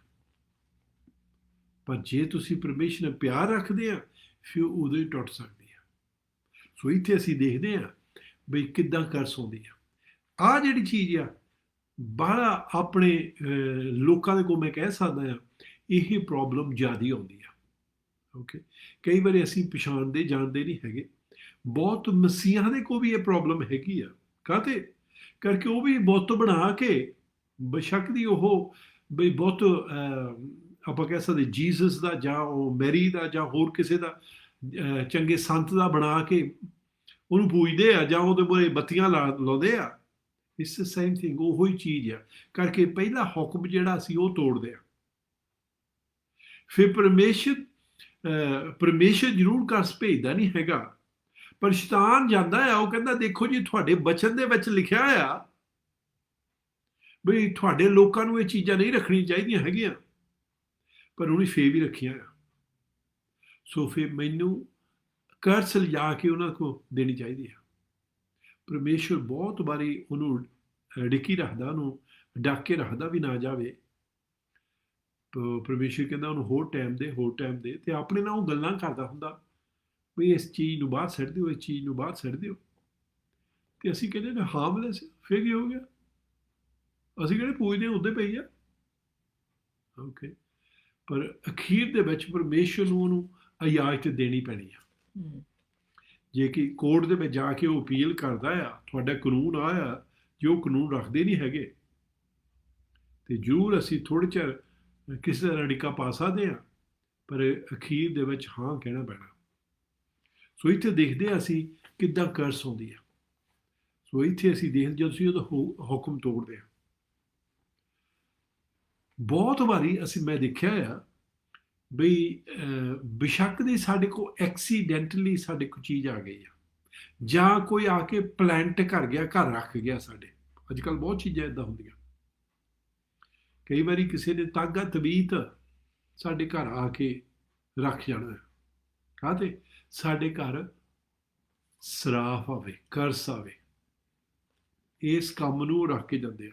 ਉਹ ਇੱਦਾਂ ਰੱਖਦੇ ਆ ਕਰਕੇ ਜਿਹਨਾਂ ਦੇ ਕੋਲ ਜਾਂਦੇ ਆ ਉਹ ਇੱਦਾਂ ਦੱਸਦੇ ਆ, ਜੇ ਜੀ ਆ ਤਾਗਾ ਤਬੀਤ ਤੁਸੀਂ ਉਹਨਾਂ ਦੇ ਘਰ ਰੱਖਤਾ, ਜਿਹੜੀ ਕਰਸ ਤੁਹਾਡੇ ਉੱਤੇ ਆ ਉਹ ਫਿਰ ਉਹਨਾਂ ਉੱਤੇ ਚੱਲ ਜੂਗੀ। ਉਹ ਤਾਂ ਵਿਚਾਰੇ, ਉਹਨਾਂ ਨੂੰ ਵੀ ਪਤਾ ਨਹੀਂ ਹੈਗਾ, ਉਹ ਤਾਂ ਵਿਚਾਰੇ ਆਪ ਫ੍ਰੀ ਹੋਣਾ ਚਾਹੁੰਦੇ ਆ, ਤੇ ਉਹ ਦੂਸਰਿਆਂ ਦਾ ਸਮਾਂ, ਦੂਸਰੇ ਆਪ ਵੀ ਨਹੀਂ ਉਹਨੇ ਫ੍ਰੀ ਹੋਣਾ ਹੈਗਾ ਤੇ ਦੂਸਰਿਆਂ ਵੀ ਨਾਲ ਫਸ ਜਾਣਾ। ਓਕੇ, ਪਰ ਜਦੋਂ ਆਪਾਂ ਯਿਸੂ ਮਸੀਹ ਦੇ ਕੋਲ ਆਉਂਦੇ ਆ, ਆਪਾਂ ਪੜ੍ਹ ਕੇ ਹਟੇ ਆ, ਅਸੀਂ ਉੱਦਾਂ ਹੀ ਫ੍ਰੀ ਹੋ ਸਕਦੇ ਹਾਂ, ਕਰਕੇ ਯਿਸੂ ਮਸੀਹ ਨੇ ਸਾਡੀ ਸਜ਼ਾ ਕ੍ਰਾਸ ਉੱਤੇ ਝੱਲ ਲਈ ਸੀਗੀ, ਤੇ ਕਰਸ ਜਿਹੜੀ ਸੀਗੀ ਉਹਨੇ ਆਪ ਆਪਣੇ ਉੱਤੇ ਲੈ ਲਈ ਬਈ ਅਸੀਂ ਫ੍ਰੀ ਹੋ ਜਾਈਏ। ਤੇ ਹੁਣ ਸਾਡੇ ਤੋਂ ਅਬਰਾਹਮ ਦੀਆਂ ਬਲੈਸਿੰਗਸ ਮਿਲ ਜਾਣ। ਕਈ ਵਾਰੀ ਸਾਡੇ ਹੋ ਸਕਦਾ ਇੱਕ ਦੋ ਮੈਂਬਰ ਹੀ ਘਰ ਦੇ ਜਿਹਨਾਂ ਕੋਲ ਹੋਵੇ, ਪਰ ਫੇਰ ਵੀ ਸਾਡੇ ਤੇ ਕਰਸ ਆ ਜਾਂਦੀ ਹੈ ਜੇ ਉਹ ਕੋਈ ਇੱਦਾਂ ਦੀ ਚੀਜ਼ ਦੇ ਵਿੱਚ। ਫਿਰ ਆਪਾਂ ਜੋ ਦੇਖਦੇ ਕਹਿਣਾ ਇਹ ਤਾਂ ਅਨਫੇਅਰ ਆ, ਪਰ ਸੱਚੀ ਇੱਦਾਂ ਹੁੰਦੀ ਆ। ਆਪਾਂ ਇੱਕ ਪਹਿਲਾਂ ਮੈਂ ਥੋੜ੍ਹੀ ਪਹਿਲਾਂ ਰੱਖਿਆ ਸੀ, ਪਰ ਪਹਿਲਾਂ ਇਹ ਪੜ੍ਹ ਲਈ ਨੇ ਜੋਸ਼ੂਆ ਦੀ ਕਿਤਾਬ ਦੇ ਵਿੱਚੋਂ, ਉਹਦਾ 7ਵਾਂ ਚੈਪਟਰ, ਉਹਦੀ 10 ਤੋਂ 12 ਆਇਤ ਆਪਾਂ ਪੜ੍ਹਾਂਗੇ। ਜੋਸ਼ੂਆ ਦਾ 7ਵਾਂ ਚੈਪਟਰ 10 ਤੋਂ 12 ਆਇਤ ਤੱਕ ਸਿੰਦਰ ਆਪਣੇ ਵਾਸਤੇ ਪੰਜਾਬੀ ਵਿੱਚ ਪੜ੍ਹੂਗੇ। ਹਾਂਜੀ, ਜੋਸ਼ੂਆ ਚੈਪਟਰ 7 verse 10 until 12। ਜੋਸ਼ੂਆ 7 10 ਤੋਂ ਲੈ ਕੇ 12। ਤਾਂ ਯਹੋਵਾ ਨੇ ਜੋਸ਼ੂਆ ਨੂੰ ਆਖਿਆ, ਤੂੰ ਉੱਠ ਖਲੋ, ਕਿਉਂ ਮੂੰਹ ਭਰਨੇ ਪਿਆ ਹੈ? ਇਸਰਾਇਲ ਨੇ ਪਾਪ ਕੀਤਾ ਹੈ। ਹਾਂ, ਉਹਨਾਂ ਨੇ ਮੇਰੇ ਨੇਮ ਦਾ, ਜਿਹਦਾ ਉਹਨਾਂ ਨੂੰ ਮੈਂ ਹੁਕਮ ਦਿੱਤਾ ਸੀ, ਉਲੰਘਣਾ ਕੀਤਾ ਹੈ। ਹਾਂ, ਉਹਨਾਂ ਨੇ ਮਨਸੀਆਂ ਹੋਈਆਂ ਚੀਜ਼ਾਂ ਵਿੱਚੋਂ ਕੁਝ ਲੈ ਲਈਆਂ ਹਨ ਅਤੇ ਚੁਰਾ ਲਈਆਂ, ਅਤੇ ਧੋਖਾ ਵੀ ਕੀਤਾ ਹੈ, ਅਤੇ ਆਪਣੇ ਨਿੱਕ ਸੁੱਖ ਵਿੱਚ ਰਲਾ ਲਈਆਂ ਹਨ। ਇਸੇ ਲਈ ਇਸਰਾਏਲੀ ਆਪਣੇ ਵੈਰੀਆਂ ਦੇ ਅੱਗੇ ਖਲੋ ਨਾ ਸਕੇ, ਸਗੋਂ ਵੈਰੀਆਂ ਦੇ ਅੱਗੇ ਪਿੱਠ ਪੁਆਈ, ਕਿਉਂ ਜੋ ਉਹ ਸਰਾਫੇ ਗਏ ਸਨ। ਸੋ ਹੁਣ ਮੈਂ ਅੱਗੇ ਨੂੰ ਤੁਹਾਡੇ ਨਾਲ ਨਾ ਹੋਵਾਂਗਾ, ਜਦ ਤੀਕਰ ਤੁਸੀਂ ਉਸ ਮਨਸੀ ਹੋਈ ਚੀਜ਼ ਨੂੰ ਆਪਣੇ ਵਿੱਚੋਂ ਨਾਸ਼ ਨਾ ਕਰ ਸੁੱਟੋ। ਆਮੀਨ। ਸੋ ਇੱਥੇ ਕੀ ਦੇਖਦੇ ਆ, ਇਸਰਾਇਲ ਜਿੱਥੇ ਵੀ ਜਾਂਦੇ ਸੀ ਫਤਿਹ ਪਾਉਂਦੇ ਸੀ, ਉਹ ਹਾਰ ਨਹੀਂ ਸਕਦੇ ਸੀ, ਪਰ ਪਰਮੇਸ਼ਰ ਨੇ ਇੱਕ ਹੁਕਮ ਦਿੱਤਾ ਸੀ। ਉਹ ਕਹਿੰਦਾ ਸੀ ਵੀ ਜਦੋਂ ਤੁਸੀਂ ਜੈਰੀਕੋ ਲੈਣਾ ਆ, ਉਹਦੀਆਂ ਜਿਹੜੀਆਂ ਸੋਨੇ ਦੀਆਂ ਚੀਜ਼ਾਂ ਹੋਈਆਂ, ਜਿਹੜਾ ਉਹਨਾਂ ਦਾ ਮਾਲ ਗਦਾਮ ਹੋਇਆ, ਉਹ ਤੁਸੀਂ ਸਾਰਾ ਅੱਡ ਕਰ ਲੈਣਾ। ਉਹ ਕਿਸੇ ਨੇ ਆਪਣੀ ਦੇ ਆਪ ਨਹੀਂ ਰੱਖਣਾ ਹੈਗਾ। ਪਰ ਇੱਕ ਆਦਮੀ ਨੇ ਲਾਲਚ ਕਰ ਲਿਆ, ਅਚਾਨ ਉਹਦਾ ਨਾਂ ਸੀ, ਤੇ ਉਹਨੇ ਲਾਲਚ ਕਰਕੇ ਚੀਜ਼ਾਂ ਚੱਕ ਲਈਆਂ, ਤੇ ਉਹਨੇ ਲੁਕੋ ਲਈਆਂ, ਆਪਣੇ ਤੰਬੂ ਦੇ ਥੱਲੇ ਦੱਬ ਲਈਆਂ। ਤੇ ਕੀ ਹੋਇਆ, ਸਾਰੇ ਤਾਂ ਸਾਰੇ ਕੈਂਪ ਦੇ ਉੱਤੇ, ਸਾਰੇ ਲੋਕਾਂ ਦੇ ਉੱਤੇ ਸ਼ਰਾਫ ਆ ਗਿਆ। ਇਹ ਵੀ ਨਹੀਂ ਫੇਰ ਸੀਗਾ। Yes. ਜਦੋਂ ਉਹ ਲੜਨ ਗਏ ਆਪਣੇ ਬੈਰੀਆਂ ਦੇ ਨਾਲ, ਅੱਗੇ ਤਾਂ ਬੈਰੀ ਦੇਖ ਕੇ ਉਹਨਾਂ ਤੋਂ ਨੱਠਦੇ ਸੀਗੇ, ਇੱਕ ਆਦਮੀ 1000 ਨਠਾ ਸਕਦਾ ਸੀ, ਹੁਣ ਉਹ ਦੇਖ ਕੇ ਨੱਠ ਪਿਆ ਉਹਨਾਂ ਤੋਂ। ਆਦਮੀ ਆਪਣੇ ਬੈਰੀਆਂ ਦੇ ਮੂਹਰੇ ਖੜੇ ਨਹੀਂ ਰਹੇ। ਸੱਚੀ ਕੀ ਹੋਇਆ? ਉਹਨਾਂ ਤੇ ਸਰਾਫ ਆ ਗਿਆ। ਉਹ ਹੁਣ ਹਾਰਦੇ ਆ, ਜਿੱਤ ਨਹੀਂ ਸਕਦੇ ਹੈਗੇ। ਇਸ ਕੰਮ ਨੂੰ ਸਰਾਫ ਹੁੰਦਾ ਆ। ਜਿਹੜੀਆਂ ਸੋਨੇ ਦੀਆਂ ਚੀਜ਼ਾਂ ਸੀ, ਮੋਸਟ ਲਾਈਕਲੀ ਉਹ ਬੁੱਤ ਸੀਗੇ, ਤੇ ਉਹਨੇ ਆਪਣੇ ਕੋਲ ਲੈ ਆਂਦੇ। ਓਕੇ, ਫਿਰ ਜਿਹੜਾ ਜੋਸ਼ੂ ਸੀ ਉਹ ਵਰਤ ਰੱਖ ਕੇ ਪ੍ਰੇ ਕਰਦਾ, ਆਪਣੇ ਪੈਰੀ ਆਪਣੇ ਮੂੰਹ ਭਾਨੀ ਪਿਆ ਆ, ਪਰਮੇਸ਼ਰ ਦੇ ਕੋਲ ਪੁੱਛਦਾ ਵੀ ਅਸੀਂ ਕਿੱਦਾਂ ਹਾਰ ਗਏ। ਹੋ ਨਹੀਂ ਸਕਦਾ ਸੀਗਾ, ਤੂੰ ਕਾਹਦੇ ਸਾਨੂੰ ਹਾਰਨ ਦਿੱਤਾ? ਪਰਮੇਸ਼ਰ ਦੇ ਸਵਰ ਲਾਉਂਦਾ ਜੀ। ਪਰਮੇਸ਼ਰ ਕਹਿੰਦਾ ਉੱਠ ਮਿੱਟੀ ਚੋਂ, ਇੱਥੇ ਕੀ ਕਰਦਾ? ਤੁਹਾਡੇ ਕੈਂਪ ਦੇ ਵਿੱਚ ਸਰਾਫ ਹੈ। ਕਿਸੇ ਨੇ ਉਹ ਸੋਨਾ ਦੱਬ ਕੇ ਜਿਹੜਾ ਚੱਕ ਕੇ ਲਿਆਂਦਾ ਸੀਗਾ, ਉਹ ਜਿਹੜਾ ਬੁੱਤ ਸੀਗਾ ਉਹ ਰੱਖਿਆ ਆ, ਤੇ ਉਹਦੇ ਕਾਰਨ ਸਰਾਫ ਆਇਆ। ਉਹਨੂੰ ਬਾਹਰ ਕੱਢੋ, ਫੇਰ ਤੁਹਾਡੇ ਤੇ ਬਲੈਸਿੰਗ ਆਉਣੀ ਹੈ। ਫੇਰ ਉਹਨੇ ਮੀਟਿੰਗ ਕੀਤੀ, ਚੁਣਿਆ, ਪਰਮੇਸ਼ਰ ਦਿਖਾਲਿਆ ਕਿਹੜਾ ਆਦਮੀ ਸੀਗਾ, ਤੇ ਉਹ ਉਹਨੇ ਬਾਹਰ ਕੱਢਿਆ, ਤੇ ਉਹਨੂੰ ਆਦਮੀ ਨੂੰ ਸਜ਼ਾ ਦਿੱਤੀ। ਉਹ ਚੀਜ਼ਾਂ ਵੀ ਨਾਲੇ ਉੱਥੇ ਦੱਬ ਦਿੱਤੀਆਂ। ਕੀ ਹੋਇਆ? ਜਦੋਂ ਫੇਰ ਗਏ ਉਹਨਾਂ ਲੋਕਾਂ ਤੋਂ ਜਿਹਨਾਂ ਤੋਂ ਨੱਠੇ ਸੀਗੇ, ਇੱਕੋ ਦਮ ਫਤਿਹ ਪਾ ਲਈ। ਹੁਣ ਕੀ ਹੋਇਆ? ਹੁਣ ਬਲੈਸਿੰਗ ਦੇ ਥੱਲੇ ਫੇ ਆ ਗਏ। ਸੱਚੀ ਜਦੋਂ ਅਸੀਂ ਸ਼ੈਤਾਨ ਨੂੰ ਨਠਾ ਦਿੰਦੇ ਆ, ਫਤਿਹ ਪਾ ਲੈਂਦੇ ਆ, ਫੇਰ ਵੀ ਕਈ ਵਾਰੀ ਸਾਨੂੰ ਕੁਛ ਕਰਨ ਦੀ ਜ਼ਰੂਰਤ ਹੁੰਦੀ ਆ। ਬਹੁਤ ਵਾਰੀ ਅਸੀਂ ਦੇਖਦੇ ਹਾਂ, ਅਸੀਂ ਸਮਝਦੇ ਹੁੰਦੇ ਹਾਂ ਵੀ ਚਰਚ ਵਿੱਚ ਜਾਂਦੇ ਹਾਂ, ਅਸੀਂ ਪ੍ਰੇ ਕਰਾ ਦਿੰਦੇ ਹਾਂ, ਸਾਨੂੰ ਕੋਈ ਦਬਾਅ ਪੈਂਦਾ ਜਾਂ ਸਾਡੇ ਕੋਲ ਦੁਰਸ਼ਾਤਮਾ ਦੀ ਸ਼ਿਕਾਇਤ ਆ, ਤੇ ਜਦੋਂ ਪਾਸਟਰ ਪ੍ਰੇ ਕਰਦੇ ਆ ਜਾਂ ਕੋਈ ਲੀਡਰ ਪ੍ਰੇ ਕਰਦਾ ਜਾਂ ਜਿਹੜੇ ਪ੍ਰੇ ਕਰਨ ਵਾਲੇ ਮੋਰੇ ਪ੍ਰੇ ਕਰਦੇ ਆ, ਤੇ ਅਸੀਂ ਆਜ਼ਾਦ ਹੋ ਜਾਂਦੇ, ਅਸੀਂ ਠੀਕ ਹੋ ਜਾਂਦੇ ਹਾਂ। ਫਿਰ ਅਸੀਂ ਕਹਿੰਦੇ ਹੁਣ ਸਾਡਾ ਠੀਕ ਹੀ ਹੈ ਸਭ ਕੁਛ, ਹੁਣ ਸਾਨੂੰ ਕੁਛ ਨਹੀਂ ਕਰਨਾ ਪੈਣਾ। ਬਾਹਲੀ ਵਾਰੀ ਅਸੀਂ ਕੁਛ ਕਰਨਾ ਨਹੀਂ ਚਾਹੁੰਦੇ ਹੈਗੇ, ਅਸੀਂ ਕਹਿੰਦੇ ਹਾਂ ਹੋਰ ਹੀ ਕੋਈ ਸਾਡੇ ਵਾਸਤੇ ਕਰ ਦੇਵੇ। ਪਰ ਸਾਨੂੰ ਕੁਛ ਕਰਨ ਦੀ ਜ਼ਰੂਰਤ ਆ। ਜੇ ਸਾਡੇ ਤੇ ਅੱਗੇ ਕਰਸ ਸੀਗੀ, ਉਹਨੇ ਮੁੜ ਕੇ ਫੇਰ ਆਉਣ ਦੀ ਕੋਸ਼ਿਸ਼ ਕਰਨੀ ਆ।